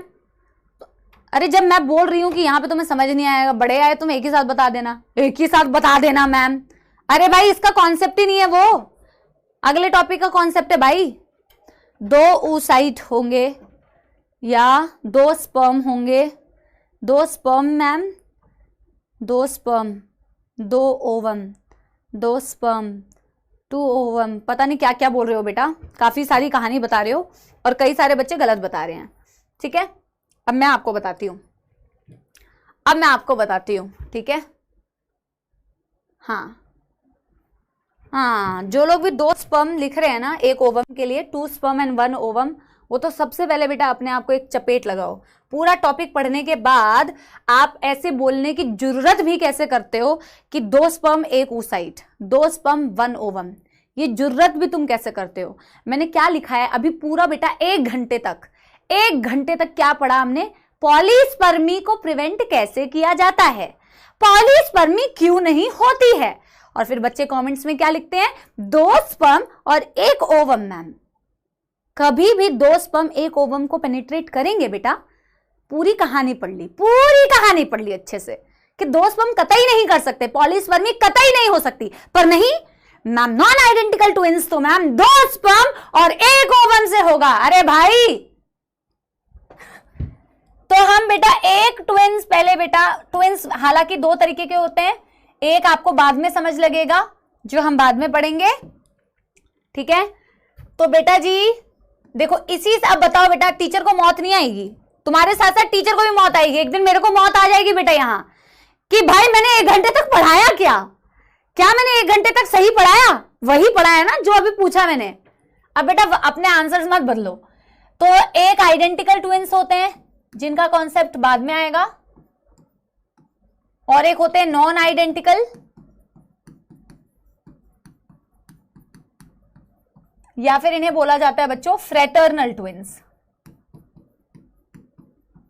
फ्रेटर्नल ट्विंस, नाम से तो समझ में आ रहा है ना बच्चों, नॉन आइडेंटिकल या फ्रेटर्नल का मतलब होता है नॉन आइडेंटिकल, जो आइडेंटिकल नहीं है वो नॉन आइडेंटिकल, ठीक है। तो नॉन आइडेंटिकल बनने के लिए बेटा क्या होता है ना, एक बच्ची ने बहुत अच्छा क्वेश्चन भी पूछा था तो मैंने उसको आंसर भी किया था। सपोज बेटा यूजुअली हम क्या बोलते हैं, अब बेटा मेंस्ट्रुअल साइकिल का कॉन्सेप्ट एक बार याद करो, ठीक है। मेंस्ट्रुअल साइकिल का कॉन्सेप्ट याद करो, जिसमें मैंने ये बताया था कि जब मेंस्ट्रुअल साइकिल होती है तो एक साथ एक ओवरी के अंदर 6 से 7 फॉलिकल ग्रो करते हैं, बताया था ये, और दूसरे ओवरी में भी बेटा 6 से 7 फॉलिकल ग्रो करते हैं। पर बेटा जो सबसे ज्यादा एफएसएच को रिसीव करता है वो डोमिनेंट फॉलिकल बन जाता है, अगर आपको याद आ रहा हो, राइट।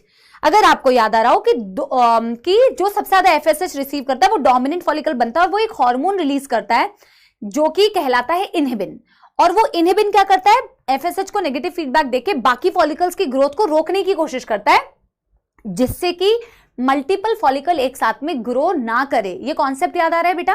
हमने मेंस्ट्रुअल साइकिल में क्या बोला था कि मैम 6 से 7 फॉलिकल एक ओवरी में, तभी तो लाइफ टाइम में फीमेल के पास 60,000 to 80,000 फॉलिकल होने के बावजूद बेटा इतने एग थोड़ी अपने लाइफ टाइम में प्रोड्यूस कर पाती है, ठीक है। उसके पूरे लाइफ टाइम में वो इतने एग थोड़ी प्रोड्यूस कर पाती है। तो क्यों नहीं कर पाती है, क्योंकि यार 6 से 7 यहां, 6 से 7 यहां, पर बनता तो मैच्योर एक ही है।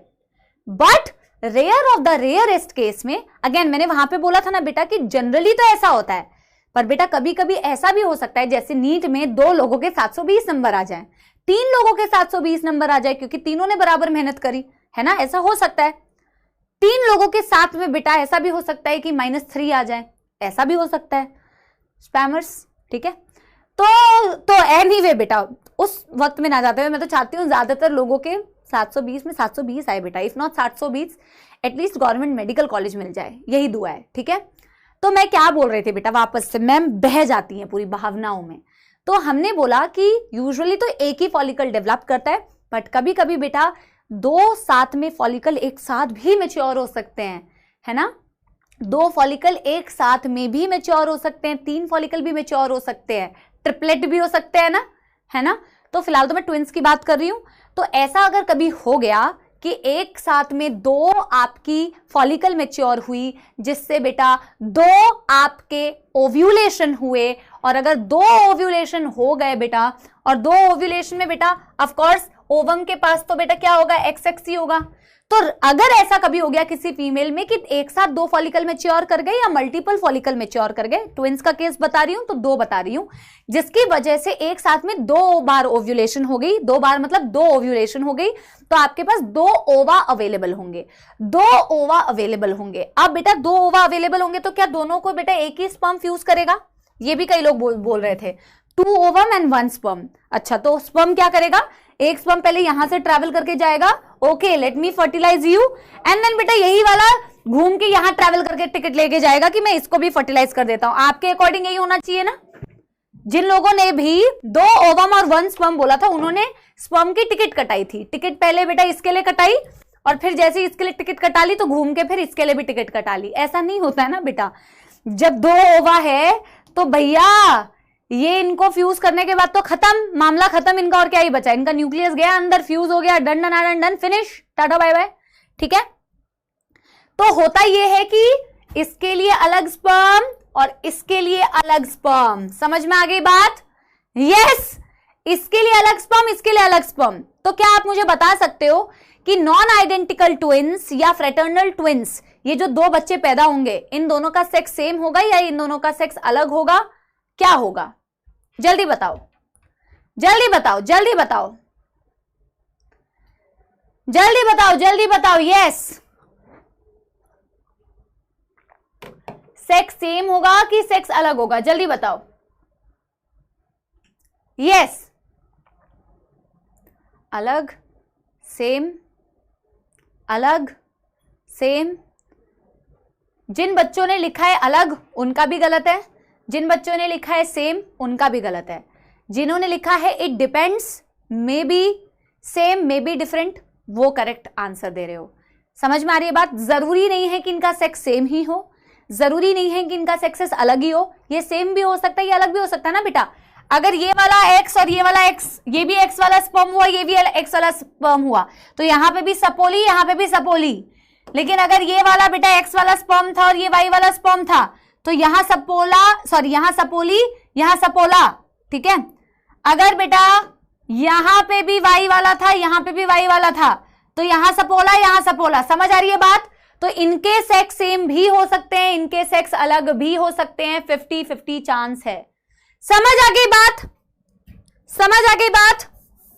यस एवरीबॉडी, क्या यहां पे बेटा किसी को दुख दर्द समस्या है? क्या किसी को भी कोई दुख दर्द समस्या है? तो इसके बारे में लिख के इसको फिनिश कर दें। Yes, right right. तो हम लिखेंगे non identical twins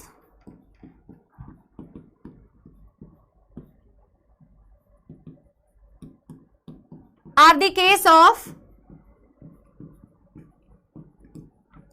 multiple ovulation,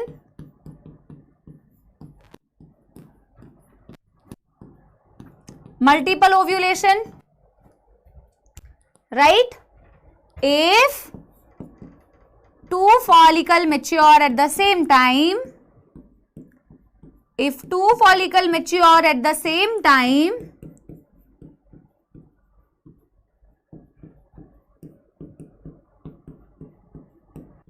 two ova available,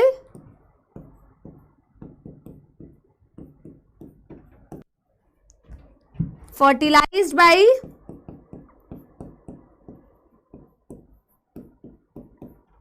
two different sperms. That's it. Phew. कहानी बेटा फर्टिलाइजेशन की सिर्फ यहीं तक की थी, कहानी फर्टिलाइजेशन की सिर्फ यहीं तक की थी। एकदम क्लियर, वेरी गुड बेटा आकांक्षा। मैम दो स्पर्म कैसे फ्यूज कर सकते हैं? हाय मारो मुझे, मारो मुझे, मारो मारो मुझे। बेटा दो स्पर्म एक ओवम को फर्टिलाइज नहीं कर सकते, दो स्पर्म अलग अलग को तो कर ही सकते हैं ना, उसको पॉलीस्पर्मी थोड़ी बोलेंगे भैया। एक ओवम को अगर एक से ज्यादा स्पर्म फ्यूज करने की कोशिश करते हैं तब होती है बेटा पॉलीस्पर्मी। इसको तुम बेटा क्या नहीं कर सकते? हाँ, क्या बात कर रहे हो बेटा, क्या बात कर रहे हो, क्या बात कर रहे हो? हाँ, ध्यान से देखिए इस जनता को, ध्यान से देखिए, ठीक है। तुम्हारे साथ बेटा करना पड़ेगा ये, ध्यान से देखिए।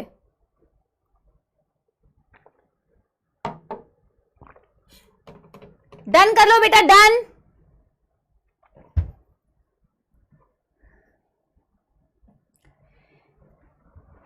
ध्यान से देखिए, ये कैमरे के पीछे छुपे रहते हैं, ये वही व्यक्ति हैं जो ऐसे सवाल पूछते हैं। ध्यान से देखिए इन्हें, ये घरों के कोनों में छुपे रहते हैं और स्क्रीन के पीछे से पट पट पट पट पट पट पट पट पट पट पट पट टाइप करते हैं। चलो डन कर लो, डन कर लो जल्दी से एवरीबॉडी। इसका मैं एनसीईआरटी रीडिंग करा के एक क्विक रिवीजन दूंगी और फिर क्लीवेज वाला बेटा टॉपिक स्टार्ट कर रहे हैं, ठीक है। क्लीवेज एंड इम्प्लांटेशन, ठीक है।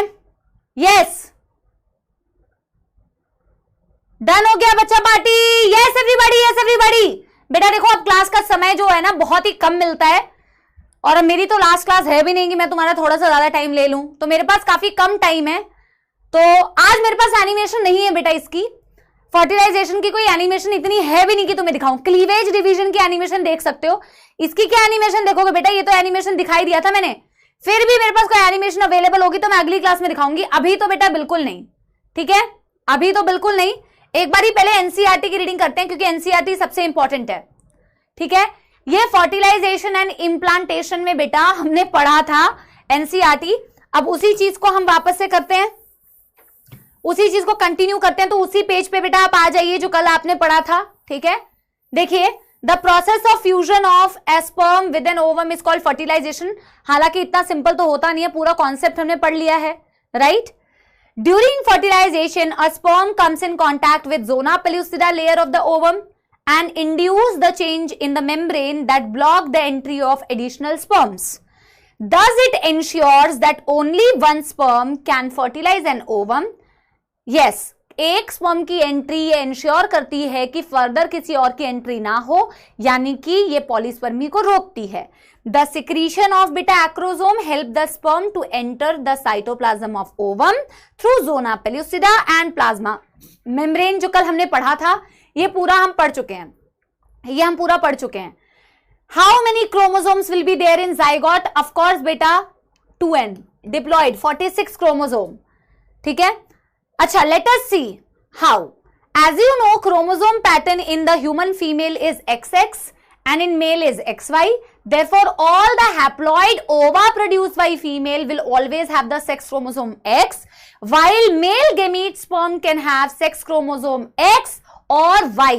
यानी कि 50% of sperm carry X chromosome, while other 50% carry Y chromosome, and after fusion of male gamete, the zygote would either carry XX or XY depending upon whether the sperm is carrying X or Y. Fertilise the ovum. बोला zygote के पास XS या XY इस basis पर decide होगा whether the sperm is carrying X और sperm is carrying Y। The zygote carrying XS would develop into a female baby, यानी कि सपोली बेसिकली कहना चाह रहे हैं, and XY will form a male. ठीक है, you will learn more about the chromosomal patterns in chapter 5, यानी कि वो जेनेटिक्स या मॉलिक्यूलर बायोलॉजी में। Therefore, scientifically it is correct to say that the sex of the baby is determined by the father and not by mother. ठीक है, not by mother. अब बच्चों हमें ये वाला टॉपिक करना है, माइटोटिक डिवीजन। अब चैप्टर का बहुत ही छोटा सा पार्ट बचा हुआ है, बहुत ही छोटा सा पार्ट, आई थिंक अगले 2 लेक्चर्स में खत्म हो जाएगा। Next 2 lectures and the chapter will be finished.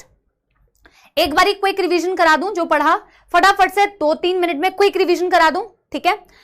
हमने बेटा सबसे पहले पढ़ा कि एक 200 से 300, फटाफट से मैं करा रही हूं, 200 से 300 मिलियन स्पर्म्स थे, जिसमें से सिर्फ और सिर्फ 200 से 300 ही पहुंच पाते हैं oocyte के पास। इस जर्नी में कई सारों की फैगोसाइटोसिस हो जाती है, कई सारे फेलोपियन ट्यूब में अटक जाते हैं, और बेटा फीमेल रिप्रोडक्टिव ट्रैक में आने के बाद इनमें चेंजेस होते हैं, जैसे कि ग्लाइकोप्रोटीन्स और प्रोटीन्स का रिमूव होना, कोलेस्ट्रॉल का रिमूव होना, कैल्शियम का एंटर करना, टेल का बहुत ज्यादा फास्ट मूवमेंट करना, जिसे बोलते हैं capacitation.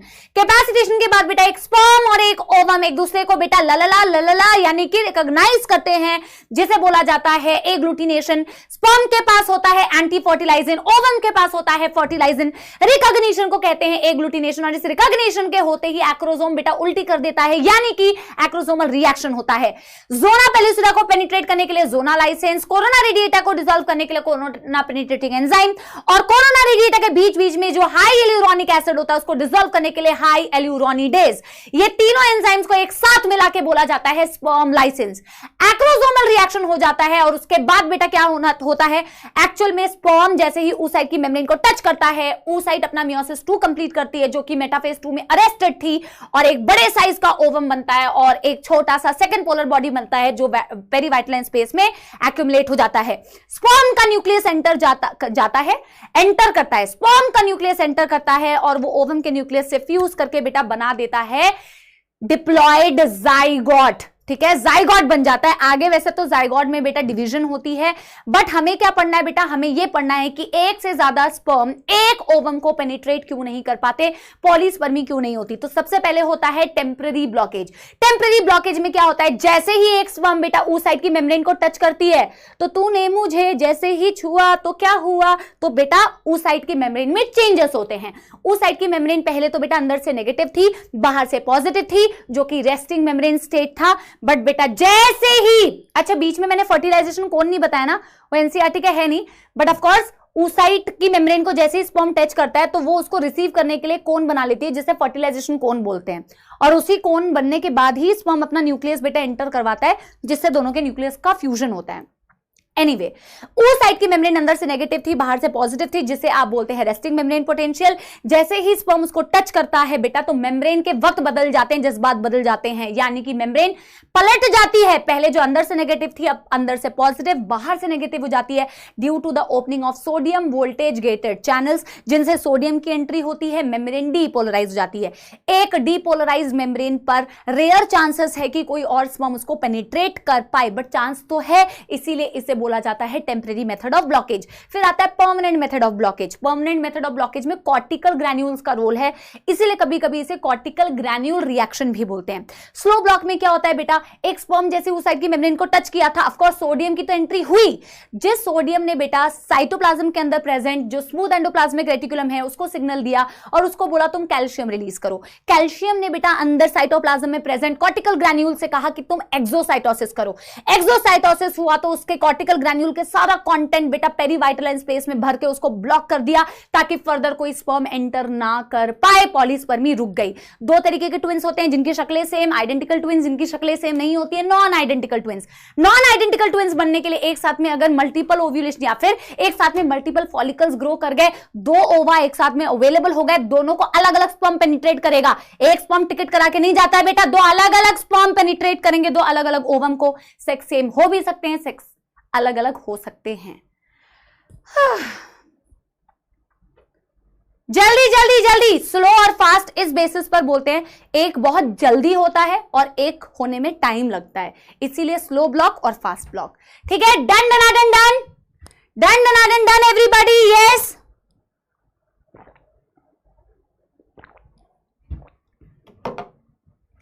Yes everybody, yes everybody. ठीक है, अब बेटा देखो, टाइम वेस्ट करने का कोई मतलब नहीं, और छुट्टी भी मत बोलना बेटा, गलती से भी मेरी क्लास में छुट्टी मत बोलना। मेरे को वैसे भी बहुत कम टाइम मिलता है और मैं बिल्कुल तुम्हारा एक्स्ट्रा टाइम नहीं लेती हूं, तो मैं तो कतई तुम्हें छुट्टी नहीं दूंगी। ठीक है, अब हमें क्या पढ़ना है बेटा, हमें पढ़ना है क्लीवेज डिवीजन। इससे रिलेटेड कुछ एनिमेशंस मैं अगले दिन जरूर दिखाऊंगी। ये one of the easiest topic है इस चैप्टर का and one of the very very favourite topic होता है वैसे तो नीट एग्जाम के लिए। ठीक है, ठीक है, अभी देखो हुआ क्या बेटा, हुआ क्या कि हमारे पास ऐसा एक जाइगोट अवेलेबल है, हमारे पास ऐसा एक जाइगोट अवेलेबल है। जाइगोट थोड़ा टेढ़ा हो गया हमारा, टेढ़ा है पर मेरा है, ये है हमारा जाइगोट और ये हमारा 2n जाइगोट। अब ऑफ कोर्स बेटा मैं एक काम करती हूँ ना, ऐसे करके बोर्ड को डिवाइड कर लेती हूँ, आप नॉर्मल पोर्ट्रेट में भी कर सकते हो, मैं ऐसे करके ना बोर्ड को डिवाइड कर लेती हूँ ताकि मेरे लिए आपको दिखाना आसान हो। आप कैसे करोगे, आप नॉर्मल पोर्ट्रेट में कर सकते हो वैसे तो। ठीक है, ठीक है, देखो हमारे पास क्या था बेटा, हमारे पास ऐसा जाइगोट है, हमारे पास ऐसा जाइगोट है और जाइगोट के अराउंड अभी भी जोना पेलुसिडा है। ये गलती से भी इसको हटाना मत क्योंकि ये अभी नहीं हटेगा बेटा, ये कब हटता है मैं इसका कॉन्सेप्ट बताऊंगी। ये जोना पेलुसिडा है, जोना पेलुसिडा अभी कतई नहीं हटी है। ठीक है ना, अभी जोना पेलुसिडा हमारे पास इंटैक्ट है। ठीक है ना, तो ये हमारा सिंगल सेल है जिसे हम बोल रहे हैं जाइगोट। अब बेटा इसमें डिवीजन होते हैं जिन्हें हम बोलते हैं क्लीवेज डिवीजन। पहले तो मैं बेटा इसके बारे में एक डिफिनेशन लिखना चाहती हूं। What is a cleavage division? Rapid यानी कि बहुत तेज, रैपिड माइटोटिक डिवीजन, जैसा कि एनसीईआरटी कहती है, rapid mitotic divisions, rapid mitotic divisions. ठीक है, हियर ये बहुत इंपॉर्टेंट है, ये वाला पॉइंट नोट करना, एनसीईआरटी में दिया भले ही नहीं है बट इसका कॉन्सेप्ट इसी से है। Here G1 and G2 phase absent. क्या किसी को नॉर्मल माइटोसिस के फेजेस पता है? क्या नॉर्मल माइटोसिस के फेजेस पता है? नॉर्मल माइटोसिस कैसे होती है? अगर आपको बेटा नॉर्मल माइटोसिस नहीं पता चलेगी तो आपको क्लीवेज भी नहीं समझ में आएगा। क्लीवेज डिवीजन बहुत ही फास्ट डिवीजन होती है, रैपिड बहुत तेजी के साथ होने वाली माइटोसिस होती है। माइटोसिस से क्या होता है बेटा, एक से दो सेल बनते हैं, फिर उस एक से अगेन बेटा दो सेल बनते हैं, फिर दो सेल बनते हैं, फिर दो सेल बनते हैं। यस, G1S G2M ऐसा होता है, ऐसा ही कुछ होता है, G1S G2M, राइट? गलत तो नहीं बोल रही हूं, बॉटनी का है बट पढ़ा तो होगा आपने। ठीक है, और बेटा माइटोसिस अगर थोड़ा सा तुम याद करो तो होता क्या है, माइटोसिस में एक नोट डाल के लिखवा रही हूं, लिख ही लो यार जिन बच्चों को नहीं पता है।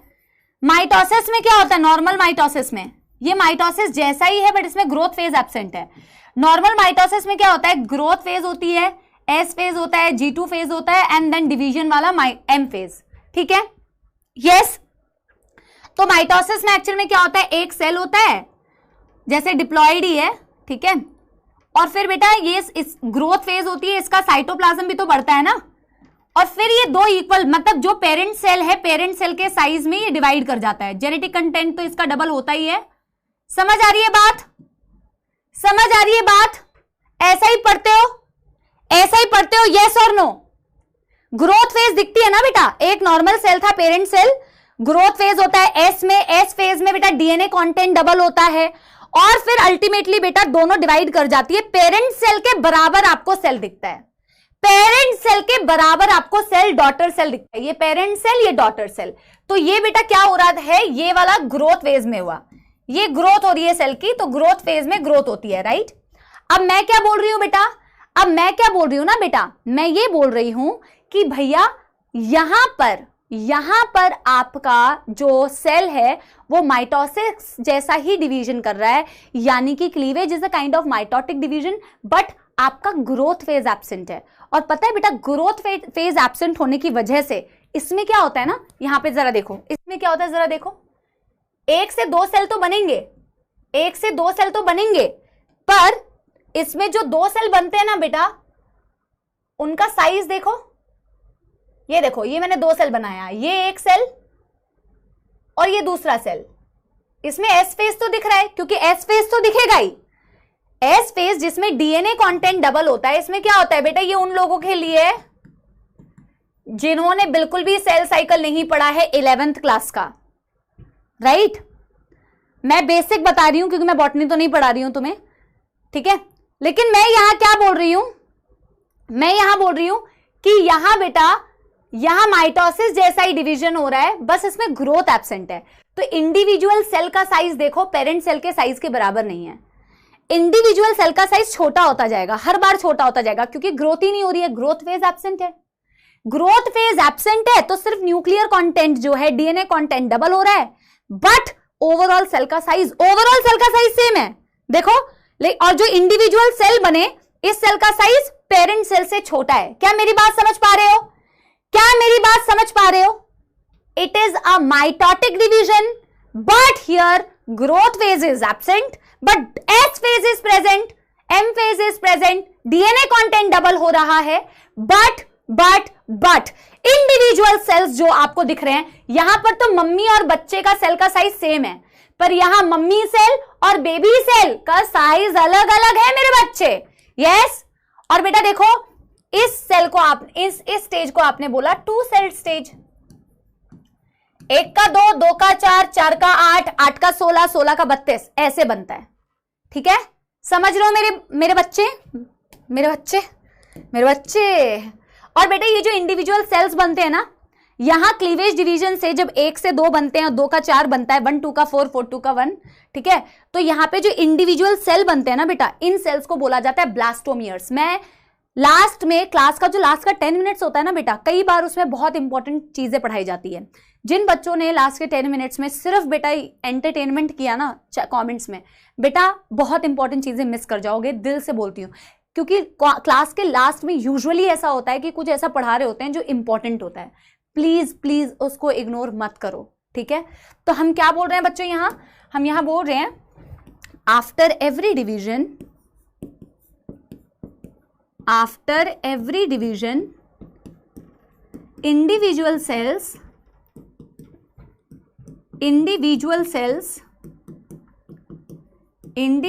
cells formed are called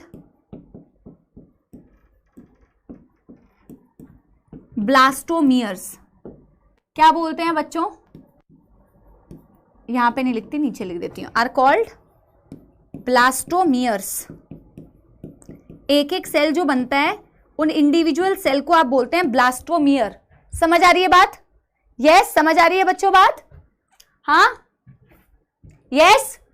तो देखो मेरे बच्चों, क्या हुआ, 2 सेल स्टेज, सिंगल सेल से बना 2 सेल से बना बेटा 4 से बना, देखो इंडिविजुअल बेटा, ग्रोथ फेज तो दिख ही नहीं रही है, ग्रोथ फेज तो है ही नहीं, यस यस, ग्रोथ फेज तो है ही नहीं।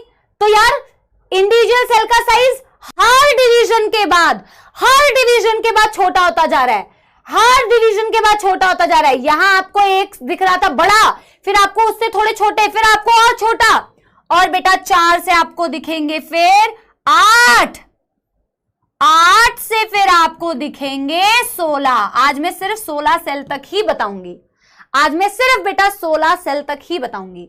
तो ये बना 8, ये बना 16, 32 वाला मैं अगले दिन बताऊंगी, ठीक है, ठीक है, दैट्स इट। समझा देती हूं,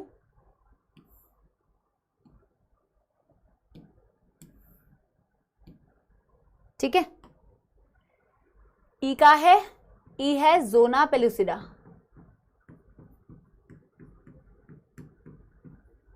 ठीक है, तो ये हो रही है क्लीवेज।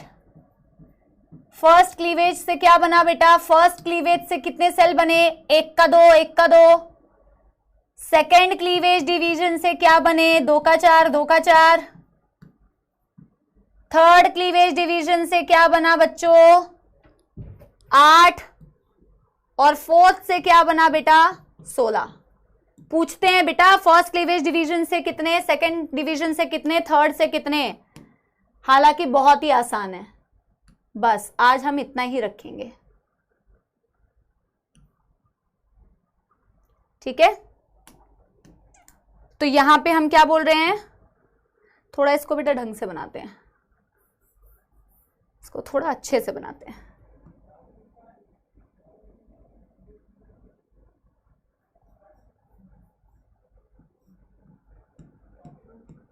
ठीक है, एक बस मैं लास्ट चीज आपको बताऊंगी। ठीक है, then of course we will end. क्या बोला मैंने? ये सिंगल सेल, ये क्या बोला? 2 सेल, ये क्या है? 4 सेल। ठीक है, देन यू हैव 8 and 16। ठीक है, 8 and 16। ठीक है बेटा, यहां पे कोई गाना नहीं सुनाया जाएगा। ठीक है, अभी क्लास खत्म नहीं हुई है। This is 8 cell stage and this is 16 cell stage. अगर कोई ऑलरेडी पढ़ के आया तो मुझे बताओ, 8 से 16 सेल स्टेज को क्या बोला जाता है? 8 से 16 सेल स्टेज को क्या बोला जाता है? अगर तुम एनसीईआरटी पढ़ के आए होगे तो तुम्हें पता होगा। ठीक है, इनका तो देखो कोई नाम नहीं दिया हुआ है। जाइगोट का नाम दिया है, 2 सेल का कोई नाम नहीं है, 4 सेल का कोई नाम नहीं है, बट 8 से 16 सेल स्टेज। शहतूत खाई है किसने? शहतूत, शहतूत को बोलते हैं मलबेरी। खाई है जो ऐसी दिखती है, ऐसी ऐसी। ये तो बहुत मतलब लोकल फ्रूट है। आई थिंक मैं सही ही बना रही हूं। ठीक है, कुछ ऐसी दिखती है, ग्रीन और ऐसे थोड़ी ग्रीन और रेड पिंक कलर की होती है। खाई है? Correct, morula. Very good, very good, very good. इसको क्या बोलते हैं? 8 सेल वाले को बोलते हैं बेटा अर्ली मोरियोला। ठीक है, और इसको बोलते हैं लेट मोरियोला। वैसे इससे रिलेटेड अभी काफी कुछ बचा है, बट आपके पास क्लास का टाइम नहीं बचा है तो मैं ज्यादा बोलूंगी नहीं। ठीक है, एक्चुअली इसका शेप मलबेरी जैसा दिखता है। जैसे मलबेरी दिखती है बाहर से ऐसी उठी उठी, वैसे टाइप का ये दिखता है। ठीक है, तो इससे रिलेटेड बेटा मुझे काफी सारी चीजें भी बतानी है। ये खत्म नहीं हुआ है और डिवीजन भी अभी खत्म नहीं हुआ है। ठीक है, तो हम यहीं से कंटिन्यू करेंगे अगली क्लास में। ठीक है, आ रहे हैं सर, मैंने लिए भी। हाँ, सॉरी फॉर आस्किंग, मैंने लेट ज्वाइन किया। इसमें नहीं आ रहे सर, यही आप बोल रहे थे? अच्छा ठीक है, मलबेरी फ्रूट लाइक मोरियोला। अरे मोरियोला जैसे दिखता है ना बेटा, मोरियोला, सॉरी मोरियोला कैसा दिखता है तुम्हें कैसे पता है? मलबेरी जैसा दिखता है, मलबेरी जैसा बाहर से दिखता है ना, मोरियोला वैसा ही दिखता है। तो मैं वो अगले क्लास में बताऊंगी आपको। ठीक है ना? ठीक है, यहां तक बेटा कोई दुख दर्द समस्या किसी को? यस एवरीबॉडी, अगर सब समझ में आ गया तो थम्स अप दे दो। ठीक है, और बस यही तक आज रखेंगे। इसको जरूर पढ़ के आना, इसको जरूर पढ़ के आना। Very very important topic, and there is a lot more in this topic that is left, जो हमें अगले क्लास में डिस्कस करना है। ठीक है ना? ठीक है, मैंने अर्ली मोरियोला क्यों लिखा है, मैंने लेट मोरियोला क्या लिखा है, ये सारी चीजें अगली क्लास में डिस्कस होंगी। मैंने अर्ली क्यों बोला, मैंने लेट क्यों बोला, everything will be discussed in next class. क्योंकि अभी टाइम नहीं है तो मैं बहुत जल्दी जल्दी बेटा तुम्हें नहीं कराना चाहती कि मैं जल्दी जल्दी खत्म करने के लिए बस पढ़ाऊं। ठीक है, तो अभी मैं यहां पे थोड़ी गंदी, मेरे को ना ये गंदी हैंडराइटिंग में लिख दिया, मैं इसको थोड़ा सा अच्छे से लिख देती हूं। यहां से बेटा we will continue in the next class, but make sure NCERT से ये चीज आप जरूर पढ़ के आए। ठीक है, वैसे तो तुम सुनोगे तो तुम्हारा ही भला होगा बेटा, नहीं सुनोगे तो क्या ही बोल सकती हूँ बेटा। और मैं देखती हूँ कमेंट्स में बेटा लास्ट में जाके बहुत ज्यादा बेटा आपस में चैट्स करते हो। मेरे लिए ना अच्छे कमेंट, जेन्युइन कमेंट्स पढ़ना बड़ा मुश्किल हो जाता है बच्चों। ये वाली चीज थोड़ा सा पढ़ के आना बेटा एनसीईआरटी से। ये मैं होमवर्क देके चली जाऊं, 11th का कोई होमवर्क नहीं देके जा रही हूं आज, लेकिन 12th का ये होमवर्क देके जा रही हूं। ठीक है, 12th का ये होमवर्क देके जा रही हूं बेटा। देखो डीपीपी में कोई क्वेश्चंस होंगे जो आपसे आज सॉल्व नहीं होंगे, क्योंकि डीपीपी में कभी कभी एक्स्ट्रा चला जाता है, उतना कंटेंट हम नहीं पढ़ा पाते हैं। तो ये थोड़ा सा होमवर्क में ये वाला जो पेज दिया हुआ है ना बेटा, ये थोड़ा पढ़ के आना, ठीक है, ठीक है।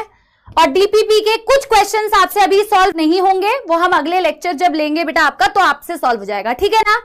कोई दुखद समस्या तो नहीं एवरीबॉडी? Yes yes. फिर से मैंने लिखा तो ना बेटा, बातों बातों में पता नहीं फिर मैंने गंदा ही लिख दिया, बट कोई नहीं यार, चलो छड्डो, ठीक है। बेटा आज कोई गाना नहीं, जब तक आप अच्छे से पढ़ाई नहीं करेंगे ना। बहुत स्पैम करते हो क्लास में, बहुत स्पैमिंग करते हो। पढ़ने वाले बच्चों के लिए नहीं बोल रही हूँ, पर जो नहीं पढ़ता है बहुत स्पैमिंग, पता नहीं आपस में क्या बातें करते रहते हो। डांट नहीं लगाती हूँ इसका मतलब क्या है बेटा, है?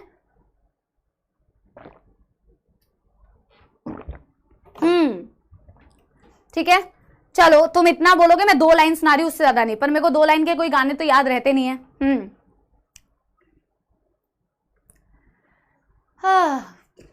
मुझे गाना ही याद नहीं आ रहा है यार, ठीक है। चलो 2 लाइन में सुनाती हूँ जो मुझे याद आ रहा है अभी फिलहाल। कुछ पाकर खोना है, कुछ खोकर पाना है, जीवन का मतलब तो आना और जाना है, 2 पल के जीवन में से एक उम्र चुरानी है, जिंदगी और कुछ भी नहीं, तेरी मेरी कहानी है। Thank you very very much, ठीक है। Every class please don't demand song बेटा, प्लीज, ठीक है। हर क्लास में सॉन्ग डिमांड नहीं करने का, जिस दिन पढ़ाई अच्छे से करोगे उस दिन सॉन्ग डिमांड करना, ठीक है ना यार। अब मैं अगली क्लास में आपके लिए इस टॉपिक से क्वेश्चंस लेके आऊंगी। क्वेश्चंस बेटा ढंग से सॉल्व करोगे तभी गाना होगा, वरना नो गाना, वरना नो गाना। तो पढ़ाई करोगे तो गाना, अदरवाइज नो गाना। ओके चलो bye bye, love you all, thank you, पढ़ाई करते रहो, बाय बाय, थैंक यू।